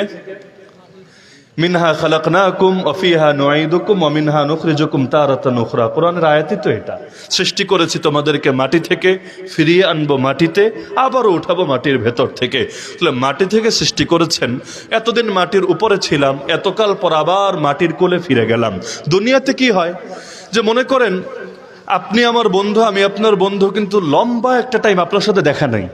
আপনি দূরে থাকেন, আমি দূরে থাকি, হয়তো আপনি লন্ডন থাকেন, আমি বাংলাদেশে থাকি। হঠাৎ করে একদিন দেখলাম আপনি সামনে, আজকে মাহফিলে এসে দেখা হয়ে গেল যে আপনি এখানে আছেন, আর আমার সাথেও আপনার আচানক দেখা। তা আমিও সারপ্রাইজ, আপনিও সারপ্রাইজ। কিরে দোস্ত, এতকাল পরে দেখার পরে কি হবে? সালামটা দিলে দিলেন, না দিলে না। একজন আরেকজনের বুকে এভাবে জড়ায় ধরবেন না, কিরে কতকাল পর তোরে দেখলাম, তুই কই ছিলি এতদিন? এই যে বুকে একটা চাপ দেন না, মানে যেন তো না মোয়ানাকা না। এক হলো স্বাভাবিক মোয়ানাকা, ঈদের দিন যেটা করেন, এই এতদিন পর পেলে ওইটা কিন্তু স্বাভাবিক মোয়ানাকা হয় না। অথবা মায়ের সন্তান হারিয়ে গিয়েছিল, বাবার সন্তান হারিয়ে গিয়েছিল, 5 বছর পর 10 বছর পর পেয়েছে, ওইটা কিন্তু স্বাভাবিক বুকে জড়ানো হয় না। মাঝে মাঝে এমন জোরে চাপ দেয়, আর একজন চিন্তা করে বেটা তাড়াতাড়ি ছাড়, আমার তো বুকের হাড্ডি গুড্ডি ভাঙার মতো অবস্থা হয় না অনেক সময়। তো এই কবরও মাটির, আমরাও মাটির, কিন্তু লম্বা টাইম তো মাটি থেকে দূরে ছিলাম। এবং কার কবর কোন জায়গায় হবে, কোন মাটিতে হবে, সব নির্ধারিত, ওই মাটিরও জানা আছে। কিন্তু কতদিন দেখা নাই, সাক্ষাৎ নাই, কথা নাই, বার্তা নাই, কই ছিলাম না ছিলাম, কি খেলাম না খেলাম। এতদিন পর দোস্তের কাছে ফিরে গেলাম, তো দোস্ত পেয়ে বলে, আরে দোস্ত এতকাল পর আইসস, আয় একটু বুকে আয়। ওই যে কবর বুকে জড়ায় ধরে, এইটাই হলো সেই কবরে চাপ দেওয়া। এটাও একটা ব্যাখ্যা। তো ওই যে বলেছিলাম মুহাদ্দিসিনে কেরাম 2 ব্যাখ্যা করেছেন।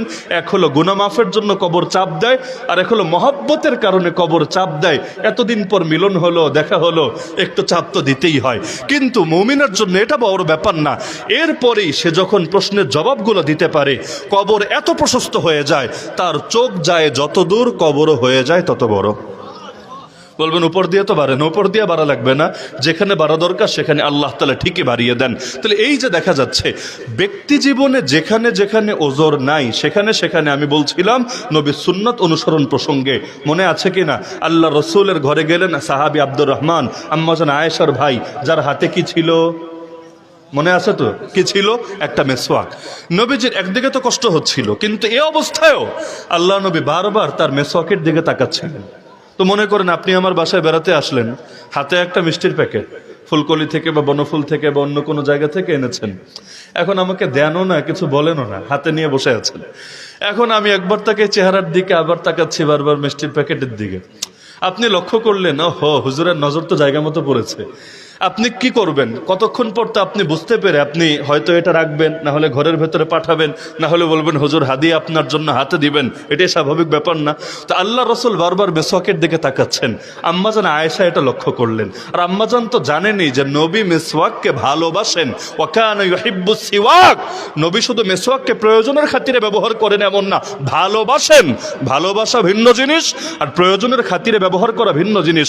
যেমন সৌদি যারা গিয়েছেন, হয়তো উহুদ পাহাড় দেখে এসেছেন, হয়তো দেখে এসেছেন। যারা যান নাই তারাও হয়তো ছবিতে, ভিডিওতে দেখেছেন। কিন্তু আল্লাহ রসুল বলেন উহুদ হলো সেই পাহাড়, যেই পাহাড় আমাকে ভালোবাসে, আমিও তাকে ভালোবাসি। তার মানে পাহাড়ের সাথেও নবীর ভালোবাসা হয়। এজন্য আল্লাহ রসুল একদিন উহুদের পিঠে দাঁড়ানো, এমন সময় ভূমিকম্প শুরু হলো, উহুদ কাঁপছে। আল্লাহ রসুল সাল্লাল্লাহু আলাইহি ওয়াসাল্লাম নিজের পা মোবারক দিয়ে একটা আঘাত করে উহুদকে বললেন, উসবুত উহুদ, উহুদ তুই থেমে যা। মানুষকে বলছেন না, পাহাড়কে, উহুদ তুই থেমে যা। ফাইন্নামা আলাইকা নাবিয়্যুন ওয়া সিদ্দীকুন ওয়া শাহিদান। তুই জানিস না তোর উপর কে দাঁড়িয়ে আছে? তোর উপর দাঁড়িয়ে আছে একজন নবী, একজন সিদ্দিক, দুইজন শহীদ। একজন নবী, একজন সিদ্দিক, দুইজন শহীদ। সেখানে কেউ শহীদ না, সবাই জিন্দা। শহীদ মানে তো মরা, শহীদ মানে তো যারা নিহত হয়েছে আল্লাহ রাস্তায়, সবাই জিন্দা।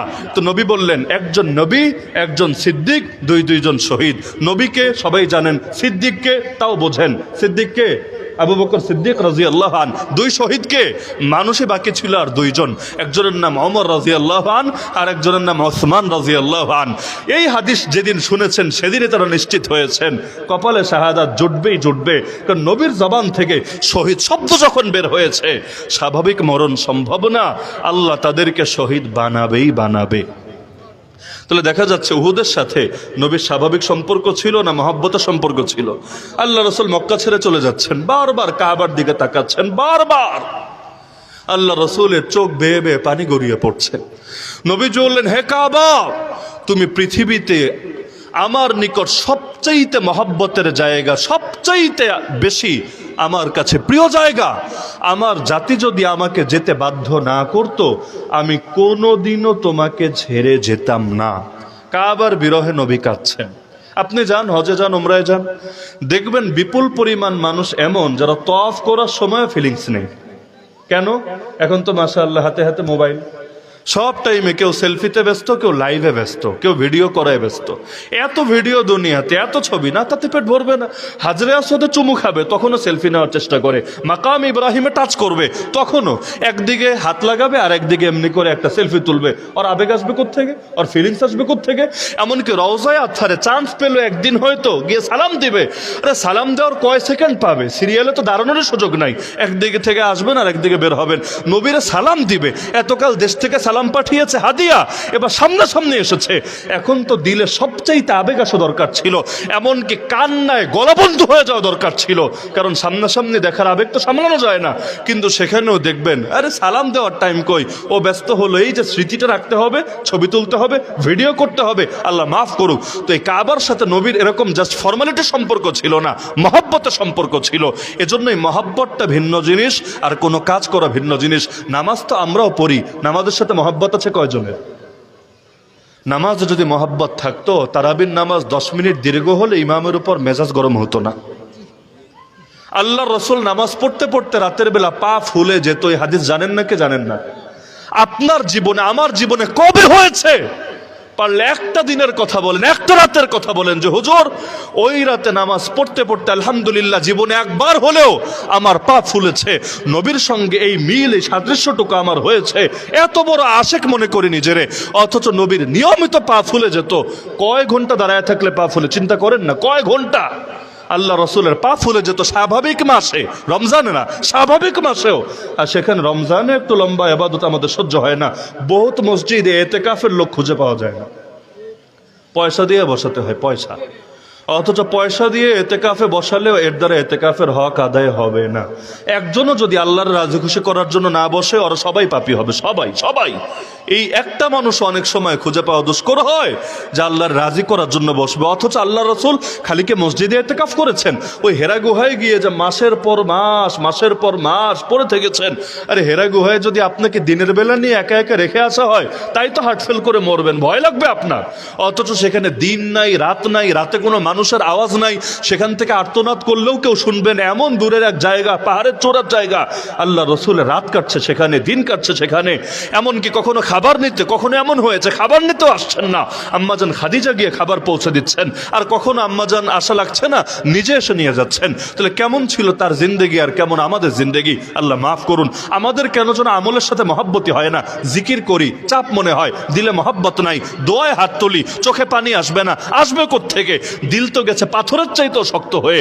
প্রতিটা ক্ষেত্রে ইবাদত কেমন যেন একটা করা লাগবে, তাই করা হচ্ছে, দিলে মহব্বত নাই। অথচ আল্লাহ রাসূলের দুনিয়া তো দুনিয়া, শাহাদাতের সাথে এমন মহব্বত ছিল। নবীজি আল্লাহর কাছে ফ্যান অফ করেন, আল্লাহর কাছে একটা মৃত্যুই কামনা করেছিলেন, হে আল্লাহ আমাকে আপনার রাস্তায় বারবার শাহাদাত নসিব করেন, শাহাদাত নসিব করেন। নবীর দোয়াকে আল্লাহ ফিরাবেন? প্রশ্নই আসে না। আল্লাহ তাকে শহীদ হওয়ার তৌফিকও দিয়েছিলেন। তাও কেমন আজীব শহীদ! বিষ খাওয়ালো 7ম হিজরিতে, ফল প্রকাশ পেল 11 হিজরিতে, মাঝখানে 3 বছরের বেশি সময় আটকা। এটা কি সম্ভব দুনিয়াতে? যে বিষ শরীরে ঢুকে গেছে, ঢুকে নাই তা না, ঢুকেছে। এবং যখন ঢুকেছে ওই সময় এক সাহাবী কিন্তু জায়গায় স্পট ডেড। কেন? তিনি মুখে গোশত দিয়েছেন, গোশতে বিষ মেশানো ছিল, তার শরীরে ঢুকেছে, জায়গায় শহীদ হয়ে গেছেন। আর অন্যরা খাওয়ার আগেই নবী বলেছেন, তোমরা থেমে যাও, এই ছাগলের ভুনা গোশত আমাকে সাক্ষ্য দিয়েছে ওর সাথে বিষ মেশানো আছে, সুতরাং তোমরা মুখে দিও না। জিন্দা ছাগল না, জবাই করা ছাগল, রান্না করা ছাগল নবীর সাথে কথা বলছে, নবীকে জানিয়ে দিয়েছেন এর সাথে বিষ মেশানো আছে। বলবেন তাহলে নবী যে একটু খেলেন? হ্যাঁ, এটা তো তার দোয়াই ছিল, শাহাদাত চেয়েছিলেন, আল্লাহ তাআলা শাহাদাতের জন্য কবুল করেছিলেন। এজন্য বিষ ঠিকই ঢুকেছে, কিন্তু বিষের ক্ষমতা আছে নিজের থেকে কোনো আসর জাহির করবে আল্লাহর নির্দেশ না পেলে। আগুন পোড়ায় না আল্লাহর নির্দেশ আসলে পোড়ায়? আগুনের কোনো ক্ষমতা নাই, না হলে ইব্রাহিম আলাইহিস সালামকে পুড়িয়ে ছাই করে দিত। কিচ্ছু পারে নাই।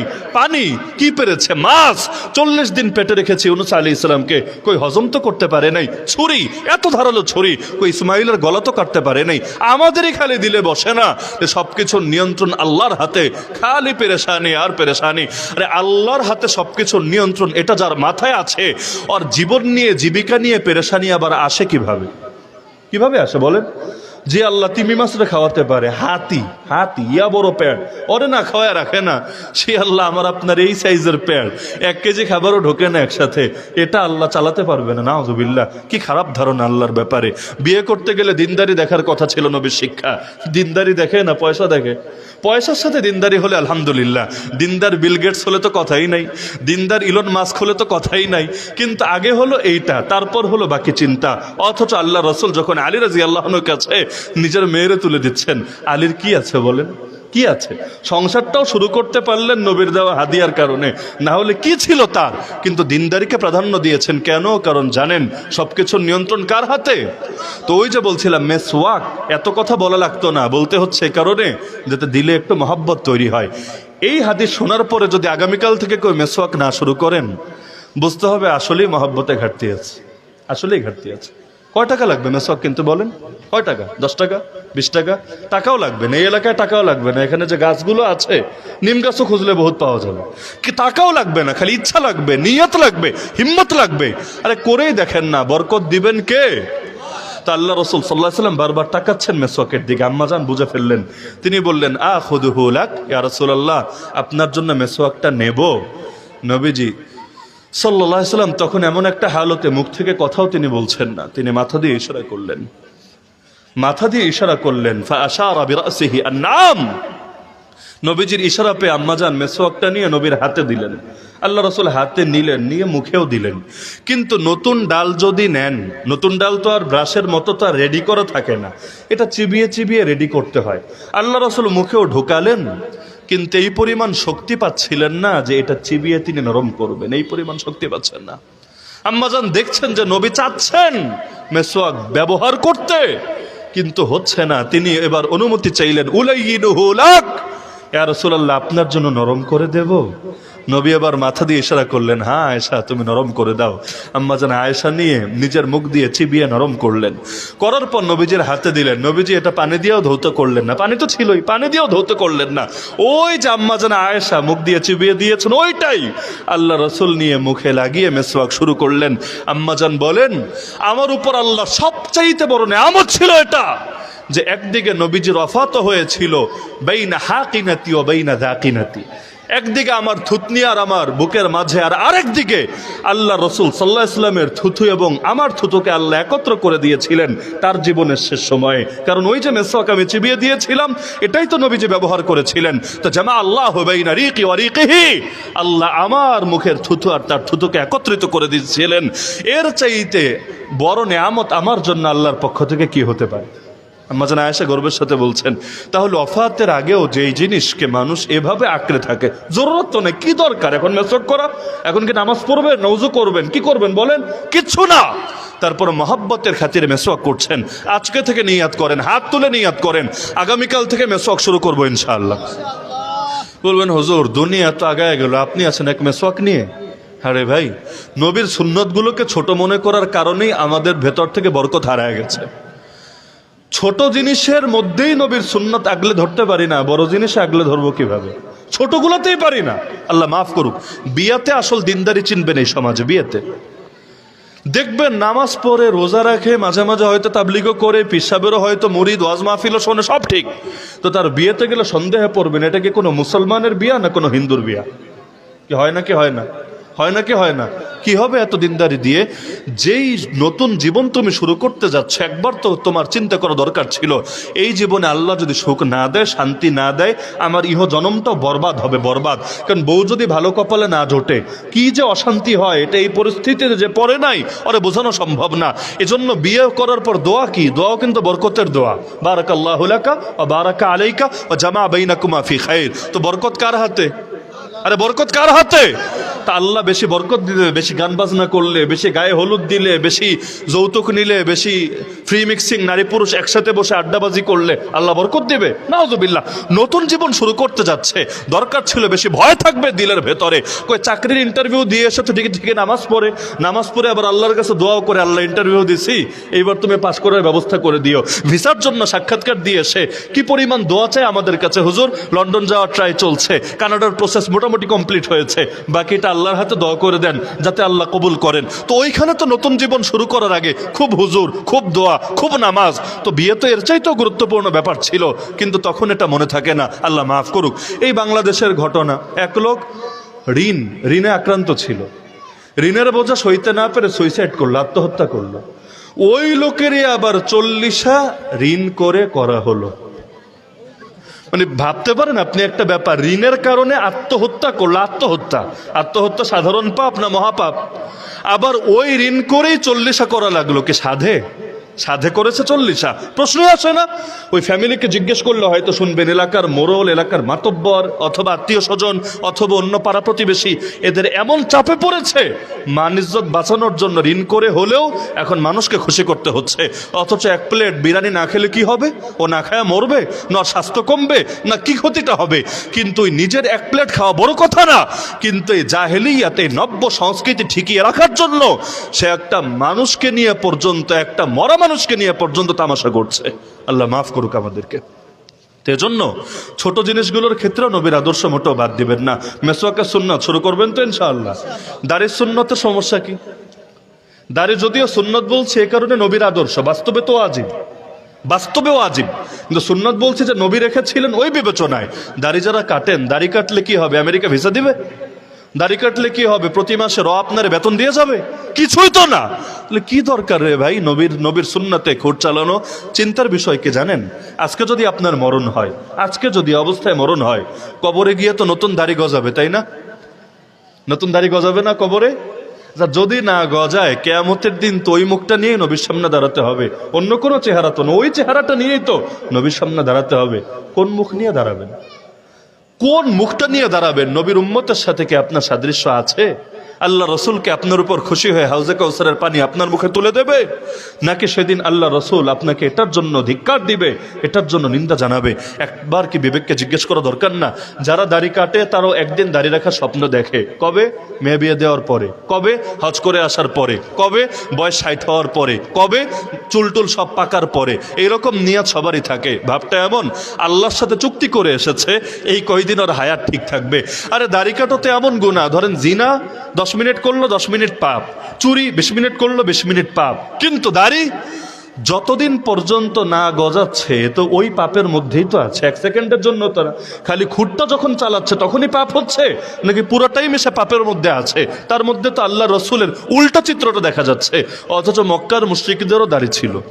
মুমিন তো মুমিন, মক্কার মুশরিকদেরও দাড়ি ছিল। মাঝে মাঝে অবাক লাগে, মক্কায় মুশরিকরাও মিথ্যা বলতো না।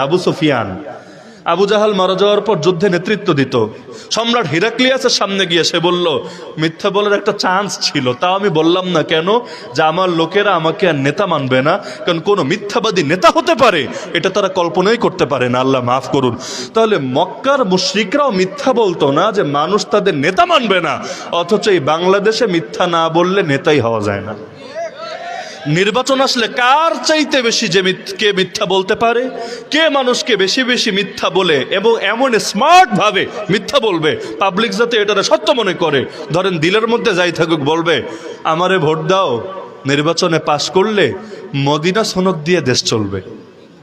দিলের মধ্যে মদিনা সনদও নাই, মক্কা সনদও নাই, তয়েফ সনদও নাই। দিলে হয়তো আছে দিল্লি সনদ, কিন্তু মুখ দিয়ে বলবে মদিনা সনদ দিয়ে দেশ চলবে। পাবলিক বলবে মাশাআল্লাহ, যুগের রাবেয়া বছরে পাওয়া গেছে। কেমন হয় নাকি হয় না? আল্লাহ মাফ করুক। তো সুতরাং এই মিথ্যা বলাটা এমন জিনিস যেটা মক্কার মুশরিকরাও করতো না, কিন্তু আমরা মুসলমান। এজন্য নবীরে জিজ্ঞেস করা হয়েছিল, মুসলমান চুরি করতে পারে? নবী বলেন হ্যাঁ, কখনো হতে পারে।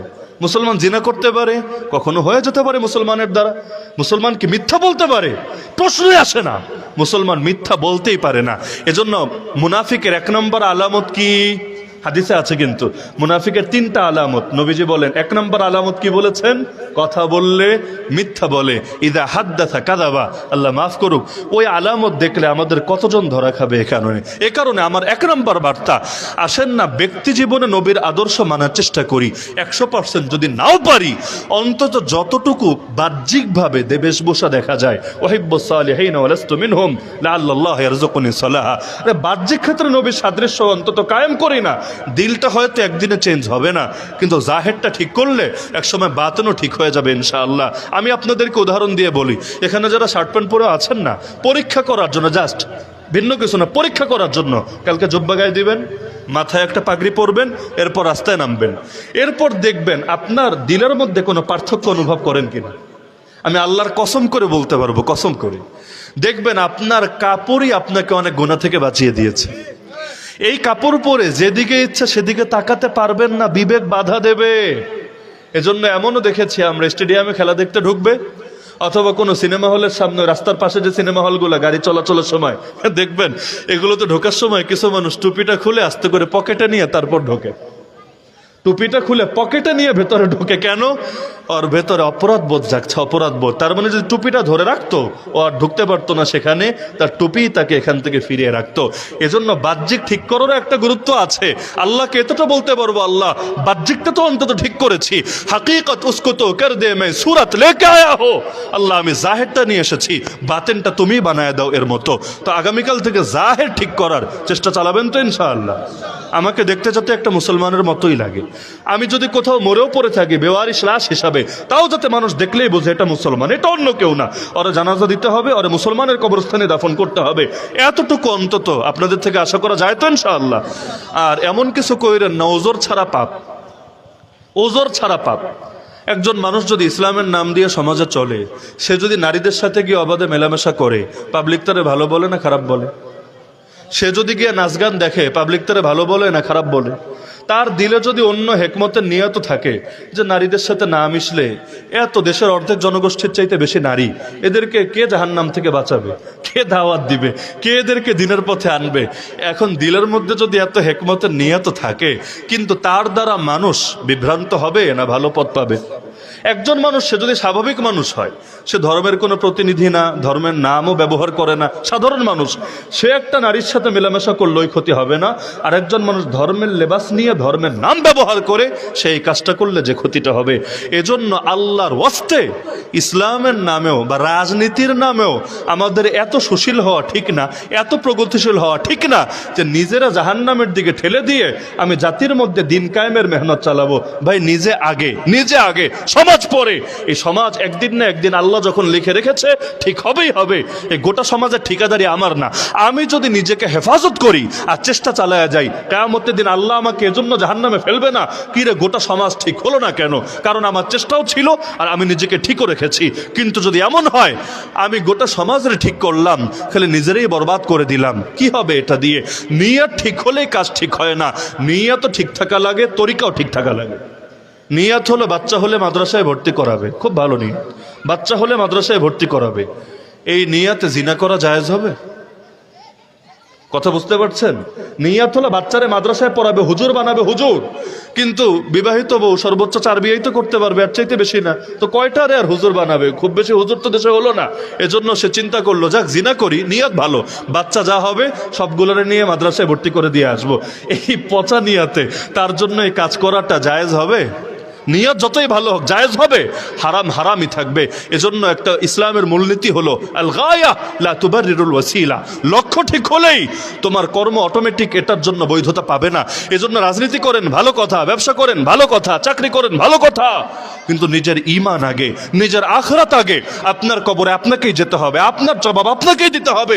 উল্টো এমন কিছু কইরেন না যার দ্বারা মানুষ ইসলামের একটা বিধানের ব্যাপারেই গাফেল হয়ে যাবে। আল্লাহ মাফ করুক আমাদেরকে। তাহলে ব্যক্তি জীবনে নবীর আদর্শ অনুসরণ করবো তো ইনশাআল্লাহ। বিশেষ করে আমার অনুরোধ, এখানে যারা আছেন সবাই এক সেক্টরের না। আমি যতটুকু দেখতে পাচ্ছি এখানে হুজুর হাতে গোনা কয়েকজন, বেশিরভাগই সাধারণ মানুষ, বিভিন্ন সেক্টরের মানুষ। কেউ শ্রমিক, কেউ কৃষক, কেউ ড্রাইভার, কেউ দিনমজুর, কেউ হলো বড় ব্যবসায়ী, বিভিন্ন সেক্টরে হতে পারেন। আমার অনুরোধ থাকবে, আপনি যেই পেশায় আছেন, যেই সেক্টরে আছেন, ওই সেক্টরে নবীর শিক্ষা আছে তো নাকি নাই? যদি থাকে এবং আপনি মানেন আছে, আল্লাহর ওয়াস্তে নবীর পুরো জীবনী যদি জানতে নাও পারেন, সব সেক্টরের আদর্শ যদি শিখতে নাও পারেন, আপনি যেই যেই পেশায় আছেন, যেই যেই সেক্টরে আছেন, সেখানে নবীর আদর্শটা অন্তত শিখে নেওয়ার চেষ্টা করেন। এতটুকু আপনাদের প্রতি আমার বিনীত আহ্বান থাকবে। যেমন ধরেন আপনি বিয়ে করবেন, আগে বিয়ে ছিল না, এখন নতুন করে বিয়ে শাদী করবেন, তো বিয়ে করার আগে অনেক রকম প্রস্তুতি তো নেন, বাজার করেন, এই করেন, সেই করেন। আল্লাহর ওয়াস্তে একজন আলেমের কাছে গিয়ে একটা সংসার করার ক্ষেত্রে নবীর কি কি সুন্নত আছে, কি কি আদর্শ আছে, এটাও শিখে নেন। শুধু আখিরাতের ফায়দা পাবেন তা না, দুনিয়াতেও আল্লাহ আপনাকে শান্তিতে রাখবে, বরকতে রাখবে। কিন্তু আমরা ট্রেনিং নেই না তো। বিয়ে করার আগে কোন মানুষটা হুজুরের কাছে গিয়ে 2 ঘন্টাও যদি আপনি কাউন্সেলিং নেন, যে হুজুর 2 ঘন্টা আমার একটু আপনি বুঝায় দেন কিভাবে কি করতে হবে, আমাকে আপনি শেখায় দেন নবীর সুন্নাহর আলোকে, ওই 2 ঘন্টাও যদি অন্তত শিক্ষা নেয়, তার গোটা সংসার জীবনটা সুন্দরভাবে চলবে। কিন্তু কি করে, অঘটন একটা ঘটায় হুজুরে মাথা খারাপ করে। আমাদের কাছে এমন হয় রাত 3টার সময় ফোন, আরে কি হলো হুজুর, দেখেন আমার বাচ্চারাও কাঁদছে, গোটা বাড়িতে একদম আসমান ভেঙে পড়েছে। ভাই কি হয়েছে আগে বলো তো। হুজুর রাগের মাথায় তালাক দিয়ে ফেলছে, এখন কি হবে। রাগের মাথায় তালাক দিছে, দেওয়ার কাম তো দিয়ে ফেলেছে, কিন্তু এখন তো অবস্থা খারাপ। এখন কিভাবে বাঁচাবেন আপনি বলেন, পয়সা যত লাগে দিব, কিন্তু কিভাবে বাঁচাবেন আপনি বলেন। ভাবটা এমন, সে পয়সা দিলে স্পেশাল ফটো ডাউনলোড করা যাবে আসমান থেকে, 5G স্পিডে আসমান থেকে স্পেশাল ফটো আনা যাবে তার জন্য। ইমোশনাল ব্ল্যাকমেইল করে। একটা কথাই তো বলেছি, এজন্য চিরতরে বিচ্ছেদ হয়ে যাবে। অথচ সংসার শুরুও হয়েছিল কিন্তু একটা কথা দিয়েই, ভিন্ন কিছু না। এক কথা দিয়ে শুরু আর এক কথা দিয়ে শেষ। যা দিয়ে শুরু তা দিয়েই তো শেষ। আর রাগের মাথায় তালাক দেয় না তো কি খুশির মাথায় তালাক দেয় নাকি? তালাক তো রাগের মাথায় দেয়, এইটা আলাদা করে আবার বলার কি আছে। কিন্তু এই সবকটা যদি আগে পেত, তাহলে তালাক দিলে অন্তত ইসলামী রুলস অনুসারে দিত। ইসলামের নিয়ম হলো যদি তালাক দিতেও হয়, একেবারে অপারগ যে দিবেই দিবে, তো একসঙ্গে 3 তালাক দেওয়া ইসলামের শিক্ষা না। ইসলামের শিক্ষা হলো তুমি তালাক দিবা একটা করে, তাও কখন? মাসিক চলাকালে কোনো তালাক হবে না। তাহলে তালাক হবে কখন? যখন পবিত্রতার দিন চলে, তার মাসিকের দিন না, ওই সময়ে তুমি তালাক দিবা। হ্যাঁ, মাসিকে দিলে কি কার্যকর হবে না? কার্যকর হবে, তবে এটা ইসলামী আদর্শ হবে না, আদর্শের খেলাফ হবে। তাহলে এখন মনে করেন তার সাথে ঝগড়া হলো, এখন সে চিন্তা করছে আচ্ছা পবিত্রতার দিনে তালাক দিব, তো ভালো কথা, এখন একটা তালাক দিল। সে যদি একটা তালাক দেয়, সুস্পষ্ট ভাষায় তালাক দেয়, তার হাতে অন্তত 3 মাস, 3টা মাসিক তার হাতে সময় থাকবে। এই 3 মাসিকের মধ্যে সে চাইলে স্ত্রীকে ফিরায় আনতে পারে। আলাদা বিয়ে শাদিও লাগবে না, আলাদা বিয়ে শাদিও লাগবে না। জাস্ট স্ত্রীর সাথে স্বামী স্ত্রী সুলভ মেলামেশা সম্পর্ক, অথবা মুখ দিয়ে যদি বলে উইথড্র করলাম, তোমার সাথে স্বাভাবিক সম্পর্ক রাখলাম, বেশ শেষ। ওই একটা বরবাদ হয়ে যাবে, সামনে আর 2টা তার স্টকে জমা থাকবে।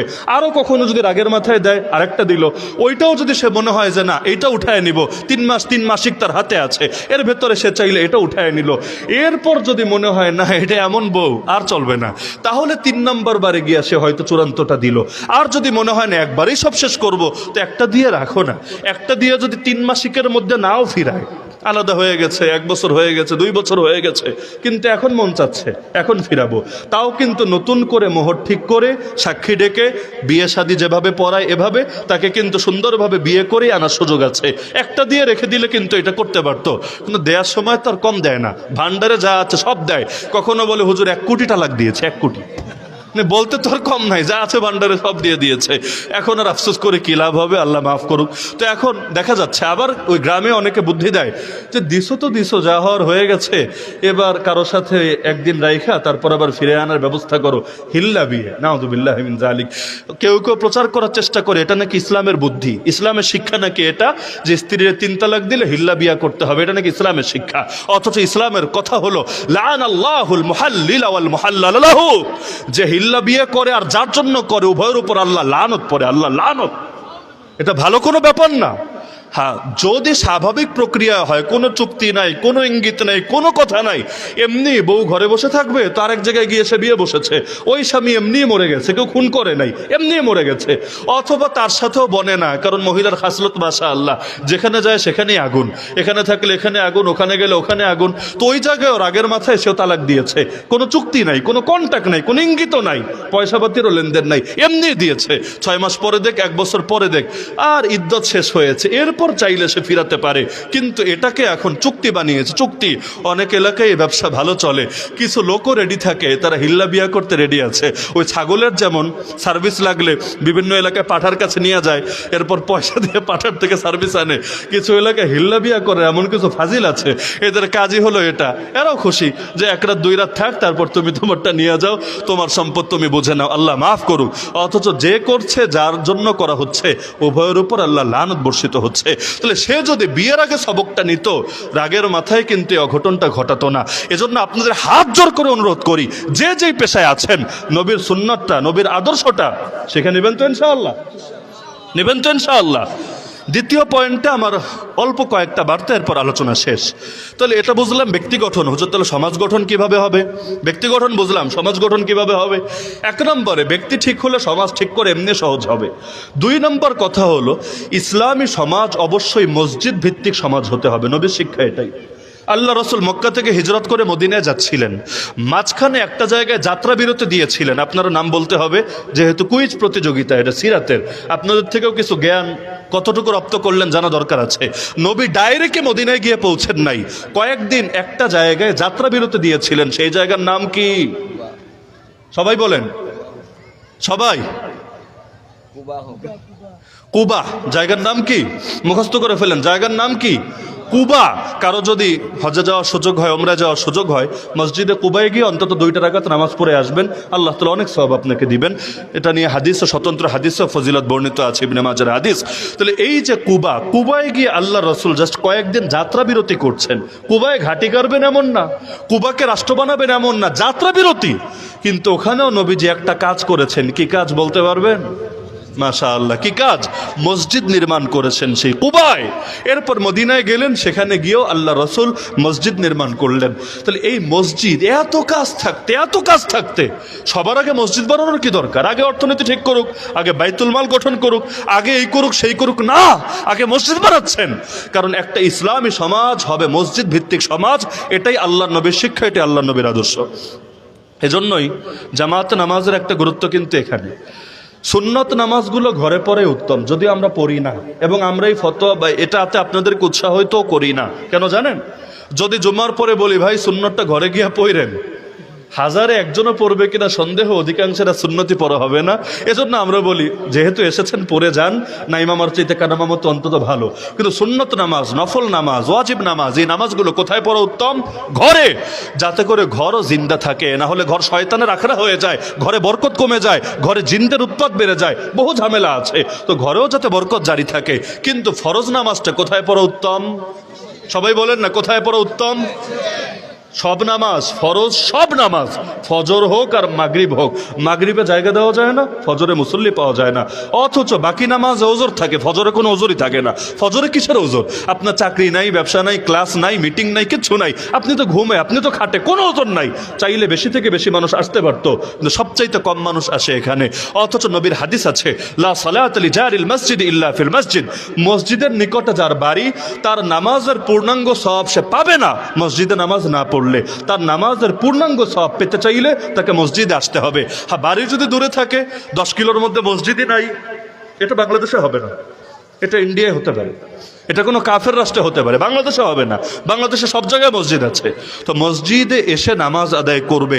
এই যে নামাজের মধ্যে যখন আসবে, দেখা সাক্ষাৎ হবে, কথাবার্তা হবে। আর মুসলমানরা দেখলে কি করে? একটা কাজ করে, কি করে?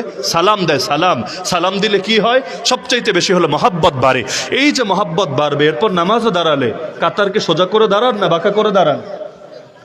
এই যে সোজা করে, সাম্যের শিক্ষা, সবাই একসাথে, রাজা হলেও যেখানে, প্রজা হলেও সেখানে, এমপি হলেও যেখানে, সাধারণ হলেও সেখানে, কোনো ভেদাভেদ নাই। আবার আনুগত্যের সবক কিভাবে? ইমাম বলেছে আল্লাহু আকবার, আপনি আল্লাহু আকবার। ইমাম যা, আপনিও তাই। ইমাম আসসালামু আলাইকুম রহমতুল্লাহ, আপনিও আসসালামু আলাইকুম রহমতুল্লাহ। আর্মিকে যেমন লেফট রাইট বলে কি করে? আনুগত্যের প্রশিক্ষণ দেয়, কমান্ড মানার প্রশিক্ষণ দেয়। তো ইসলামের আনুগত্যের প্রশিক্ষণে মসজিদের ভেতর হয়ে যাচ্ছে। সাম্যের সবক, আনুগত্যের সবক, ঐক্যের সবক, মহব্বতের সবক। এরপর জুম্মার নামাজ প্রতিটা মসজিদে হবে না, জুম্মার নামাজ হবে জামে মসজিদে। এখন তো সবই জামে মসজিদ, পাঞ্জাগানা নাই বললেই চলে, সব জামে মসজিদ। ইগোর ব্যাপার, ইগো। মসজিদে মুসল্লি হয় না ঠিক মতো 40 জন, কিন্তু এটাও নাম লাগাই দিচ্ছে জামে মসজিদ। আর এক মসজিদে গেলে ওর ভাব থাকে কই, ওর ইজ্জত থাকে কই, ওর যে পয়সা আছে, ও যে কিছু একটা পারে, এটা পাবলিকরা বোঝাবে কিভাবে? অথচ জামে মানেই হলো একত্রকারী, সবাই রেন একত্র করে।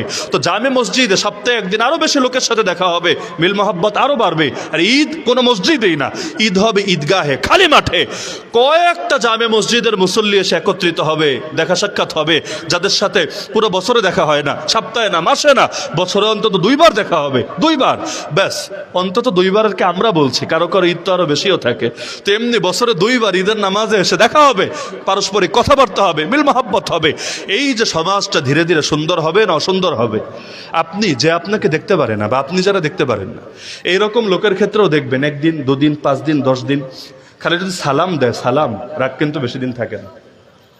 এলাকায় অনেকের সাথে এমন হতে পারে আপনার সাথে সম্পর্ক ভালো না, দেখলেই আসসালামু আলাইকুম রহমতুল্লাহ, চাচা কেমন আছেন, ব্যাস চলে যান। আবার দেখা হলো আসসালামু আলাইকুম, শরীর স্বাস্থ্য ভালো তো, চলে যান। এরকম 10 দিন যান না, রাগ যদি না কমে আমাকে বইলেন। এই সালাম তো এমন জিনিস, আলহামদুলিল্লাহ আমার নিজের জীবনে এমন অভিজ্ঞতা আছে। এক অমুসলিম মুসলমান হয়েছে সালাম পেয়ে পেয়ে। কেন? ওই একটা মাদ্রাসায় ছোট বাচ্চা পড়তো, সে হলো বুঝতো না, মানে এই লোক যে হিন্দু, যে মুসলমান না, এটা বুঝতো না। তো হিন্দুরে তো সালাম দেওয়া যায় না, কিন্তু সে মুসলমান ভেবেই সবাইরে সালাম দেয়, তারাও সালাম দিত। তার এটা খুব ভালো লাগতো, একটা বাচ্চা এত সুন্দর করে তাকে সম্ভাষণ জানায়, তাকে শুভেচ্ছা জানায়। এক পর্যায়ে এটা তার বিবেককে এতটা আকর্ষণ করলো, সে মুসলমানই হয়ে গেল কালেমা পড়ে। তাহলে সালাম সালাম সালাম, এটা যদি কাফেরের দিলেও মহব্বত তৈরি করে দিতে পারে, মুমিনের দিলে কি পারে? এজন্য আমাদের সমাজ হবে কি সমাজ? মসজিদ ভিত্তিক সমাজ, মসজিদ ভিত্তিক সমাজ।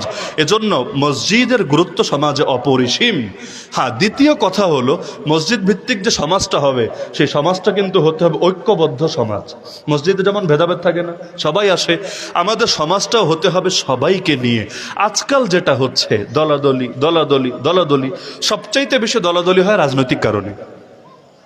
সবচাইতে বেশি দলাদলি হয় রাজনৈতিক কারণে। এই দল ও ওই দল, হয়তো এ নামাজি ও নামাজি, এও ভালো মানুষ ও ভালো মানুষ, কিন্তু ও কেন ওই দল, এ কেন এই দল। এর জন্য ওর ছায়াটাও দেখতে পারে না, ও বিপদে পড়লে খুশি হয়, এবং নিজে পারলে ওরে বিপদে ফেলার জন্য এক পায়ে খাড়া হয়ে যায়। এটা কি আল্লাহ রসুলের শেখানো আদর্শ? নবীজি তো আমাদেরকে এক উম্মত রেখে গিয়েছিলেন, এক উম্মত। কিন্তু আমরা এখন উম্মত ছেড়ে হয়ে গিয়েছি ফেরকা। এই ফেরকা থেকে বের হতে হবে। সুতরাং দ্বিতীয় কথা হলো, সমাজ গড়তে চাইলে ঐক্যের বন্ধন বাড়াতে হবে। রাজনীতির জায়গায় রাজনীতি, ঐক্যের জায়গায় ঐক্য। আমরা মুসলমান, এই ইসলামের ভিত্তিতে আমাদের হবে ঐক্য। যেমন বাংলাদেশে কি ইসলামের রাষ্ট্র ব্যবস্থা আছে? আরে আছে নাকি? ইসলামের রাষ্ট্র ব্যবস্থা যদি থাকতো, লাভ হতো না লস হতো? আরে মুসলমান তো মুসলমান, হিন্দুদের জন্য লাভ হতো না লস হতো? ইসলামী রাষ্ট্র ব্যবস্থা থাকলে হিন্দুদের লাভ হতো না লস হতো? অনেকে বলতে ভয় পায়, হুজুর না, মনে হয় লস হতো। কে আমার নবী কি রহমাতুল্লিল মুসলিমিন না রহমাতুল্লিল আলামিন? আরে বলেন না, রহমাতুল্লিল মুসলিমিন না রহমাতুল্লিল আলামিন? নবী যে শহর বানিয়েছিলেন, সেখানে অমুসলিমরা খুব কষ্টে ছিল, খুব বঞ্চিত ছিল, খুব নির্যাতিত ছিল, নাউযুবিল্লাহি মিন যালিক।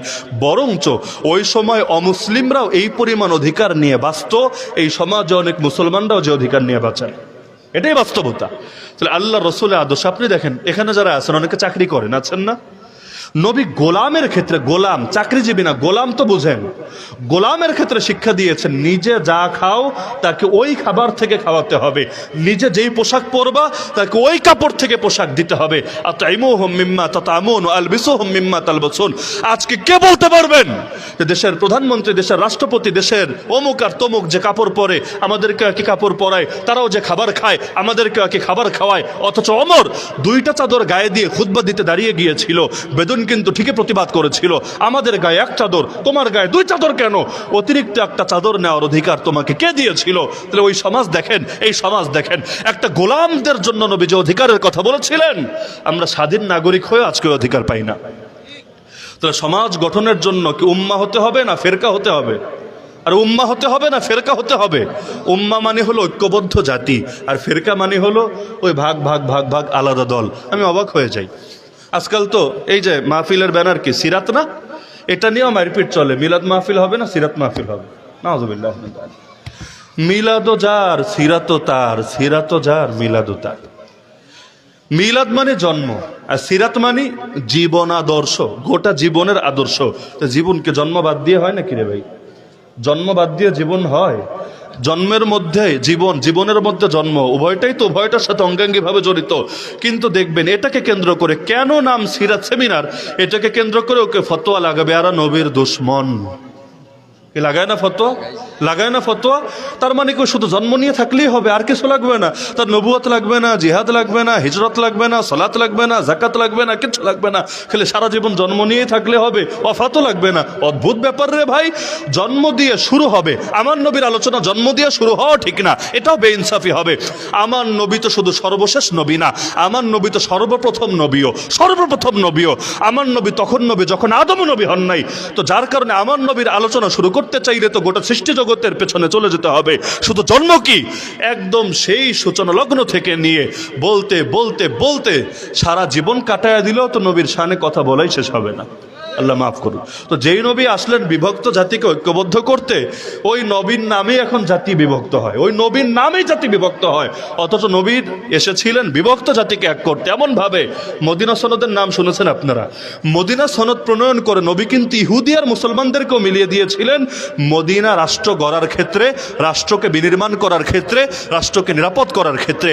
তা আল্লাহর রাসূল ইহুদিরা পর্যন্ত ঐক্যের কাতারে নিয়ে এসেছিলেন রাষ্ট্রীয় স্বার্থে। আর সেখানে নবীর নাম দিয়ে মুসলমান, হুজুর, জেলখাটা মানুষ, দ্বীনের জন্য কোরবানি দেওয়া মানুষ, তাদেরকে পর্যন্ত নবীর দুশ্মন ফতোয়া না দিলে এক শ্রেণীর মানুষের পেটের ভাতই হজম হয় না। গালি ছাড়া কথাই বলতে পারে না। আমরা তো আমরা, আমাদের উস্তাদ যারা, যেমন আল্লামা আব্দুল মালিক হাফেজাহুল্লাহ, জাতীয় মসজিদের জাতীয় খতিব। জাতীয় খতিব মানে তো সবার খতিব, তার সম্মান মানে সবার সম্মান, তার বেইজ্জতি মানে গোটা জাতির বেইজ্জতি। তাকে পর্যন্ত এই ইস্যুকে কেন্দ্র করে নিকৃষ্ট ভাষায়, এমন নিকৃষ্ট, এটা আমার পক্ষে মুখে আনাই সম্ভব না। তিনি আমার উস্তাদ বলে শুধু না, বরঞ্চ তিনি তো এই মাপের আলেম। আলহামদুলিল্লাহ, বাংলাদেশে এই মাপের দ্বিতীয় আলেম আছে কিনা সন্দেহ। পুরো জাতির জন্য রত্ন, যাকে তার উস্তাদ আল্লামা আব্দুল ফাত্তাহ আবু বুদ্দা চেয়েছিল সৌদি রেখে দিবে, দেশে আসতেই দিবে না। সেখানে থাকলে আরো আন্তর্জাতিক পরিসরে কত কাজ করতে পারতেন। কিন্তু হুজুরের বাবা একরকম, এক ছুটিতে এসেছিলেন, জোর করে রেখে দিয়েছেন। না, আমার ছেলেকে আর যেতে দেব না, 2 বছর থেকেছে আপনার কাছে, আর না, এখন দেশেও কিছু কাজ করার দরকার আছে। আমরা তো তার বাবাকেও শুকরিয়া আদায় করতাম যে আমাদের জন্য বিশাল বড় উপকার করেছেন, না হলে তারে রেখে দিলে আজকে জাতীয় মসজিদের খতিব পেতাম কোথায় আমরা? এত যোগ্য মানুষ আলহামদুলিল্লাহ। তারে পর্যন্ত গালি দেওয়া হয়। নবীর ওয়ারিসটা গালি দেওয়া মানে তো নবীরা গালি দেওয়া। আমি তো এটাই বুঝি, নবীর ওয়ারিসকে, আরে বাচ্চারে গালি দিলে আপনার খারাপ লাগে না? এমনকি আপনারে যদি কেউ ভালো বলে, বাচ্চারে খারাপ বলে, এটা আপনার জন্য আরো বেশি কষ্টের কারণ হবে। এজন্য অনেক সময় এমন হয়, আপনারে বেশি কিছু বললাম না, বাচ্চার মাথায় হাত বুলাইয়া দিলাম, আপনার কিন্তু কলিজাটা ঠান্ডা হয়ে যাবে। তো নবীর ওয়ারিসরে কষ্ট দিলে এটা নবীকে কষ্ট দেওয়া হয় না? তো নবীরে কষ্ট দিয়ে কিসের এশকে রাসূল, কিসের প্রেম, কিসের কি? আমার তো কোনো কিছুই বুঝে আসে না, আল্লাহ মাফ করুক। এজন্য সমাজ গড়তে নবীর আদর্শ লাগবে না কি লাগবে না? তো মসজিদ ভিত্তিক সমাজ হবে, ঐক্যবদ্ধ সমাজ হবে। আর শেষ বার্তা আমার, সেটা হলো জাহেলিয়াত মুক্ত সমাজ হবে। আলো এবং অন্ধকার একসঙ্গে চলতে পারে না। আলো জ্বলবে যতটুকু, অন্ধকার দূর হবে ততটুকু। যেমন এটাও আলো, আবার স্টেডিয়ামেও লাইট আছে, সেখানেও জ্বলে আলো। 2 আলো কি এক? স্টেডিয়ামের লাইট অনেক অন্ধকার দূর হয়, কিন্তু এখানের লাইটে এর চাইতে কম অন্ধকার দূর হয়। কিন্তু অল্প হলে অন্ধকার দূর হবেই হবে। তার মানে আলো আর অন্ধকার একসঙ্গে থাকা সম্ভব না। আলো যত বাড়বে, অন্ধকার তত কমবে, এটাই তো কথা। তাহলে আল্লাহর নবীর আদর্শ আর জাহেলিয়াতের আদর্শ, দুইটা একসঙ্গে নিয়ে চলা সম্ভব। আর চলা সম্ভব। এই বাংলাদেশে যতটা ধর্মকে ব্যবহার করা হয়, ততটা ধর্মকে অনুসরণ করা হয় না। এটা বললে অনেকের নজর যায় আবার হুজুরদের দিকে, কিন্তু এটা সবার ক্ষেত্রে সত্য। যতটা ব্যবহার করা হয়, অতটা অনুসরণ করা হয় না। অথচ আল্লাহ কোরআনে বলেন, নবী পাঠিয়ে আমি এজন্য তাদের অনুসরণ করা হবে। অনুসরণ, অন্য কোনো উদ্দেশ্যে না। ওমা আরসালনা মির রাসূল ইল্লা লিইউতাআ বিইذনিল্লাহ। অবাক লাগে, গত 12 রবিউল আউয়াল, বাইরের একদিন আগে, এমন কিছু নেতাও নবীর জন্ম উপলক্ষে শুভেচ্ছা জানিয়েছে, যারা কিনা আবার প্রকাশ্যে বলে নবীর শরীয়ত মানি না। শরীয়ত মানে না, তবে নবীর জন্মদিন উপলক্ষে আবার শুভেচ্ছা জানায়। এটা মানে কি? এর মানেটা কি আমারে বলেন না। আপনারে মানে না, আপনার আদর্শ মানে না, আপনার বাপরে মানে না, আপনার পিতৃ পরিচয় মানে না, তবে আপনারে জন্মদিনে দিন হ্যাপি বার্থডে টু ইউ জানায়। এটা ফাইজলামি না তো, এটা ভণ্ডামি না তো, এটা কি? এই রকম কাজগুলো চলছে। আবুল আহাব এই কাজটা করেছিল, নবীর মিলাদ, নবীর জন্মে খুশি হয়ে নিজের দাসী আজাদ করে দিয়েছিল। একটা দাসীর দাম কোটির উপরে হতে পারে, কোটির উপরে, দাসী আজাদ করে দিয়েছিল। আবার নবী যখন দাওয়াত দিলেন সবার আগে বেয়াদবি করেছিল, বেয়াদবিতেও আগে, খুশিতেও আগে। জন্মে খুশি, কিন্তু নবী যে নবী হয়ে আসলেন, তিনি যে শরীয়ত তাদের সামনে উপস্থাপন করলেন, এইটার ভালো লাগলো না। আল্লাহ মাফ করুক, আমাদের অবস্থাটা হয়ে গেছে এমন। এই যে এখন যে কথাটা বলবো কষ্ট পাবেন, তাও বলি। বৈষম্যের বিরুদ্ধে আন্দোলন হয়েছে না? বৈষম্যের বিরুদ্ধে আন্দোলন হয়েই নতুন এক বাংলাদেশ আমরা পেয়েছি না? এমন আন্দোলন তো এবার প্রথম না, আগেও হয়েছে। 52-র ভাষা আন্দোলন, সেটাও তো মূলত বৈষম্যের বিরুদ্ধে কথা বলার জন্য। 71-এর মুক্তিযুদ্ধ, সেটাও মূলত ওই পাকিস্তানি আর বাঙালি বৈষম্যের বিরুদ্ধে কথা বলার জন্য। লেকিন আমার বুঝে আসে না, কোন রাষ্ট্রের অর্থনীতিতে যদি সুদ থাকে, সুদ, ওই রাষ্ট্রে কখনোই অর্থনৈতিক সাম্য প্রতিষ্ঠা হওয়া সম্ভব না। সুদ মানেই বৈষম্য, সুদ যত বাড়বে বৈষম্য তত বাড়বে। সুদ মানেই হলো গরিব আরো গরিব হবে, আর পুঁজিপতি, পয়সাওয়ালা যারা আছে পুঁজিপতি, ওরা পুঁজি বাড়তে বাড়তে বাড়তে বাড়তে বাড়তে এটা রাখার জায়গা খুঁজে পাবে না। এই দেশে এমন ধনীও আছে, সিঙ্গাপুরের শীর্ষ 50 জনের ভেতর তার নাম আছে। শুধু এবছর থেকে না, গতবারও ছিল, তার আগের বারও ছিল, তার আগের বারও ছিল। টানা প্রায় 10 বছর ধরে দেখবেন সিঙ্গাপুরের শীর্ষ ধনীর ভেতরে, এই 50 জনের ভেতরে তার নাম আছে। অথচ আমি গ্যারান্টি দিয়ে বলতে পারবো, এই দেশের 95% মানুষের হাতে অত টাকা নাই, বাকি 5%-এর হাতে যত টাকা আছে। বিশ্বাস হয় না? 95%-এর হাতে অত টাকা নাই, বাকি 5%-এর হাতে যত টাকা আছে। কেন? কিছু তো দুর্নীতির কারণে, কিন্তু বড় একটা কারণ হলো সুদ। এই সুদ মানেই বৈষম্য। কিভাবে বৈষম্য, ওটা বোঝাতে গেলে লম্বা আলোচনা লাগবে, সেদিকে আমি যাব না। তাহলে বৈষম্যের বিরুদ্ধে যদি আমরা আন্দোলন করি, সুদের বিরুদ্ধেও কথা বলা দরকার ছিল নাকি ছিল না? সুদ মুক্ত অর্থনীতি, জাকাত ভিত্তিক অর্থনীতি, সাম্যের অর্থনীতি, দরিদ্র বান্ধব অর্থনীতির কথা বলা দরকার ছিল নাকি ছিল না? অথচ এই পুঁজিবাদী রাষ্ট্র ব্যবস্থা, অর্থনৈতিক ব্যবস্থা, এই সংস্কৃত, এই মানে মিক্সড ইকোনমি, এটা জিনিসটাই এমন যে এটা সুদ ছাড়া চলতেই পারে না। ব্যাংক, শেয়ার মার্কেট, আপনি যেদিকেই তাকান আপনি দেখবেন সুদ ছাড়া কোনো কিছুই চলে না। তো দেশের মেরুদণ্ডই দাঁড়ায় থাকবে সুদের উপর, আর বলবেন সাম্য চাই, সাম্য চাই, বৈষম্য মুক্ত বাংলা চাই, সম্ভবিত না। এমনকি করের বিরুদ্ধেও তো কথা বলে না। করের বিভিন্ন ভাগ আছে। একটা হলো যে ভ্যাটের নামেও কর দেন না আপনারা, ভ্যাট। একজন গরিব, সে একটা প্যারাসিটামল কিনতে গেলে যত ভ্যাট দেয়, একজন কোটিপতিও প্যারাসিটামল কিনতে গেলে সমান ভ্যাটই কিন্তু দেয়। এটা কোন ধরনের কি হয় আমারে বুঝান না? একজন ভিখারি সারাদিন ভিক্ষা করে 100 টাকা কামালে, তাকে একটা মোবাইল কল করতে গেলে যে হারে ভ্যাট দিতে হয়, আবার একজন রাষ্ট্রের সবচাইতে বড় শিল্পপতি কথা বললেও তাকে সমান হারেই দিতে হয়। এটার নাম ইনসাফ? এটার নাম দরিদ্রের স্বার্থ রক্ষা করা? আল্লাহ মাফ করুক আমাদেরকে। তো সুতরাং এমনকি এই যে কাগজে টাকা আছে না, কাগজে টাকা, এইটাও তো একটা ফিতনা। কাগজে টাকা কেজি দরে বেচলে আপনি কয় টাকা দাম পাবেন বলেন? কয় টাকা দাম পাবেন? হঠাৎ দেখা যায় দাম বেড়ে গেছে, হঠাৎ কমে গেছে, ডলারের মূল্য বৃদ্ধি, মূল্য কমে। অথচ নবীর যুগের অর্থনীতি, সাহাবীদের যুগের অর্থনীতি দেখেন, ওই যুগে কাগজে মুদ্রা তো ছিলই না। ওই সময় চলতো কি? সোনার মুদ্রা, রূপার মুদ্রা। নাম শোনেন নাই? দিনার, দিরহাম। সোনার মুদ্রা, রূপার মুদ্রায় কি হয়? চাইলেই হুট করে বাড়ায় দেওয়া যায় না, চাইলেই হুট করে কমায় দেওয়া যায় না। বরং সেটাকে যদি কেউ বলে যে এটাকে মুদ্রা হিসাবে চালাবো না, ভালো কথা, দোকানে নিয়ে অলংকার বানায় নিয়ে আনতে পারবে, দোকানে গিয়ে এটাকে সোনা হিসাবে কাজে লাগাতে পারবে, আর নিজস্ব দাম আছে, নিজস্ব মূল্য আছে। এই যে কাগজে টাকা দিয়ে দুনিয়া ভরে গেছে, কালকে দাজ্জাল আসলো মনে করেন, এসে বলল সব নোট বাতিল। বিভিন্ন দেশে বিভিন্ন নোট বাতিল হয় না? সব নোট বাতিল। আপনার হাতে কোটি কোটি কোটি টাকা আছে, একটা ঘোষণা আসা মাত্র আপনি রাস্তার ফকির। বিশ্বাস হয় না? আপনি রাস্তার ফকির, কারণ এটা নিজস্ব কোনো দাম নাই। সরকারি ঘোষণার কারণে এটার দাম আছে, নিজস্ব কোনো দাম নাই। অথচ সোনার নিজস্ব দাম আছে, রূপার নিজস্ব দাম আছে। এজন্য একটা মাসালাও বলি, যাদের বাসায় সোনা আছে, আপনাদের নাই, আপনাদের মহিলাদের তো আছে, নাই? স্বর্ণ নাই, রূপা নাই, যদি এটা এমনিও পড়ে থাকে, তার যদি 1 টাকা ক্যাশ নাও থাকে, তবুও যদি এটা নেশাব পরিমাণ হয়, জাকাত ফরজ হবে, কোরবানি ওয়াজিব হবে। খুব ভালো করে মনে রেখেন, বহুত মহিলা এমন আছে নেশাব পরিমাণ সোনা রূপা আছে, টাকা নাই, নগদ টাকা নাই, নেশাব পরিমাণ আছে, জাকাত দেয় না, সে বলে টাকা তো নাই, দিব কোত্থেকে? আরে তুমি কিভাবে দিবা সেটা ভিন্ন আলাপ, কিন্তু তোমার দেওয়া লাগবেই লাগবে। কারণ সোনা রূপা জিনিসটাই এমন, ইসলাম এটারে সবসময় চলমান হিসাবে বিবেচনা করে, ঘরের কোনায় ফেলে রাখা অলস বস্তু হিসাবে বিবেচনা করে না। এজন্য যেই ফ্যামিলিতে দুইজন আছেন, স্বামী আছেন স্ত্রী আছেন, স্বামী কোরবানি দেন কিন্তু স্ত্রীর অনেক অলংকার আছে তাও কোরবানি দেয় না, মাসালা হুজুরদের থেকে সইনা নিয়েন যে আপনারা কি সওয়াব পাচ্ছেন না আপনারা গুনাহের অংশীদার হয়ে যাচ্ছেন। কোরবানি দুইজনের উপর অজীব হলে দুইজনকেই দিতে হবে, ওই দুইজনের পক্ষ থেকে একজন দিলে দুইজনের হক আদায় হবে না। হ্যাঁ, সে যদি অনুমতি দেয় আর আপনি তার পক্ষ থেকে আদায় করেন সেটা ভিন্ন কথা, কিন্তু না হলে যার উপর ওয়াজিব তাকে এটার দায়িত্ব অবশ্যই পালন করতে হবে। তো সমাজ ঠিক করতে চাইলে জাহেলিয়াত নিয়ে চলতে হবে না জাহেলিয়াত দূর করতে হবে? আরে বলেন না, কি করতে হবে? আল্লাহ মাফ করুক, আমরা তো এখন বলতে ভয় পাই যে আমরা যদি ক্ষমতায় আসি সুদমুক্ত অর্থনীতি বানাবো, বলতে ভয় লাগে। পাবলিক আবার ভোট দেয় কিনা? আমরা যদি ক্ষমতায় আসি অপসংস্কৃতি দূর হবে, আমরা যদি ক্ষমতায় আসি তাহলে মানুষের মধ্যে ইসলামী মূল্যবোধ চালু করা হবে। ইসলাম শব্দ বলতেও ভয় পায়, এজন্য এখন বিভিন্ন অন্য শব্দ, কল্যাণ রাষ্ট্র, এই সেই, এগুলো বলতে হয়। কেন?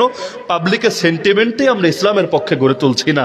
এজন্য মসজিদে ইসলাম চাই, মাদ্রাসা ইসলাম চাই, মাহফিলে ইসলাম চাই, খানকা ইসলাম চাই, বিয়ে করতে গেলে ইসলাম চাই, বাপ মরলে ইসলাম চাই, কিন্তু সংসদে ইসলাম চায় না, কোর্ট কাছারিতে ইসলাম চায় না, অমুক অমুক জায়গায় ইসলাম চায় না। এই না চাওয়ার দায় সবার আগে আমাদের, কারণ আমরা জাতিকে ইসলামের পরিসর বোঝাতে সক্ষম না। আমাদের ব্যর্থতা আমাদের। না হলে তো মসজিদের রব যিনি, মাদ্রাসার রব যিনি, আমার রাজনীতি আমার অর্থনীতির রবও তো তিনি, সব ক্ষেত্রেই লা ইলাহা ইল্লাল্লাহ। সুতরাং জাহেলিয়াত নিয়ে চলা সম্ভব না।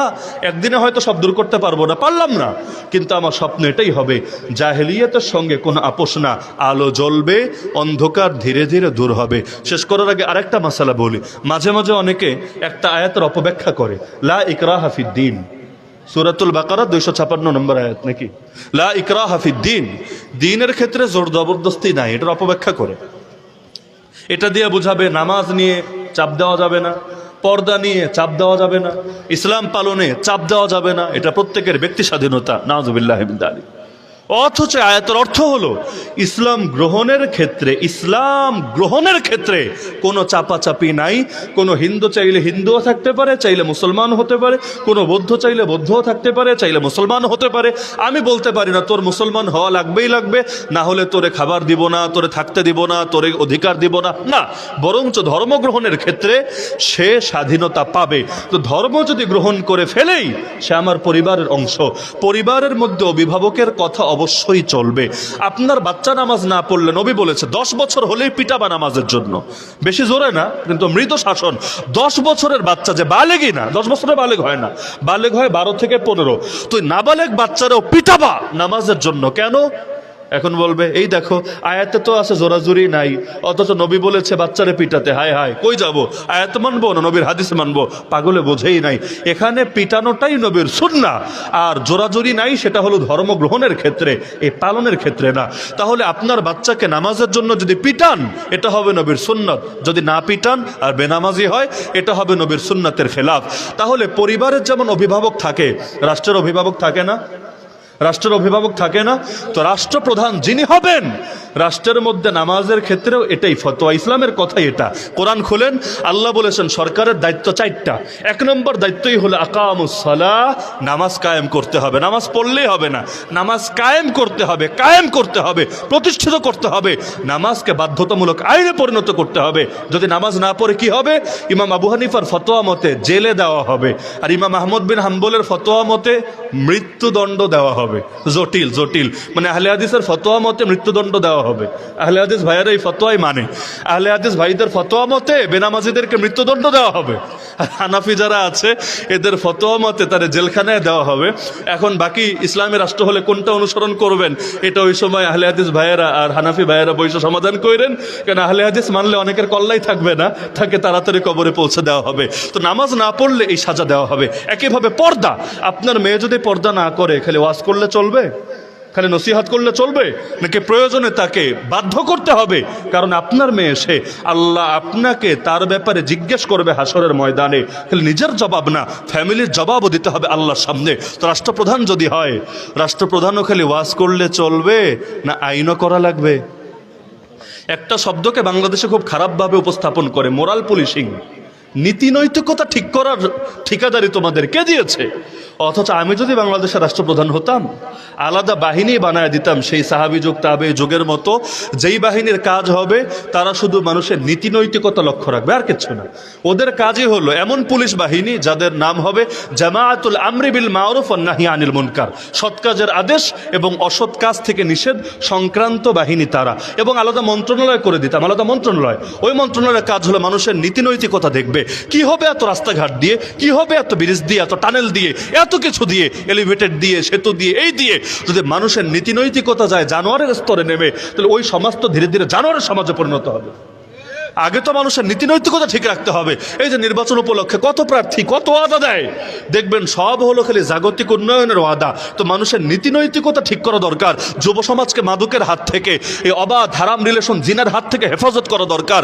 এই জাতিকে ধ্বংসের হাত থেকে বাঁচানো দরকার। এটা নিয়ে ওয়াদা নাই, এটা নিয়ে ফিকির নাই, এটা নিয়ে চিন্তা নাই, তাহলে কি হবে তোমার মতো নেতা দিয়ে? নেতা তো জাতিকে জাহান্নাম থেকে বাঁচানোর ফিকিরও করা লাগবে। তাহলে নীতি নৈতিকতা দরকার আছে নাকি নাই?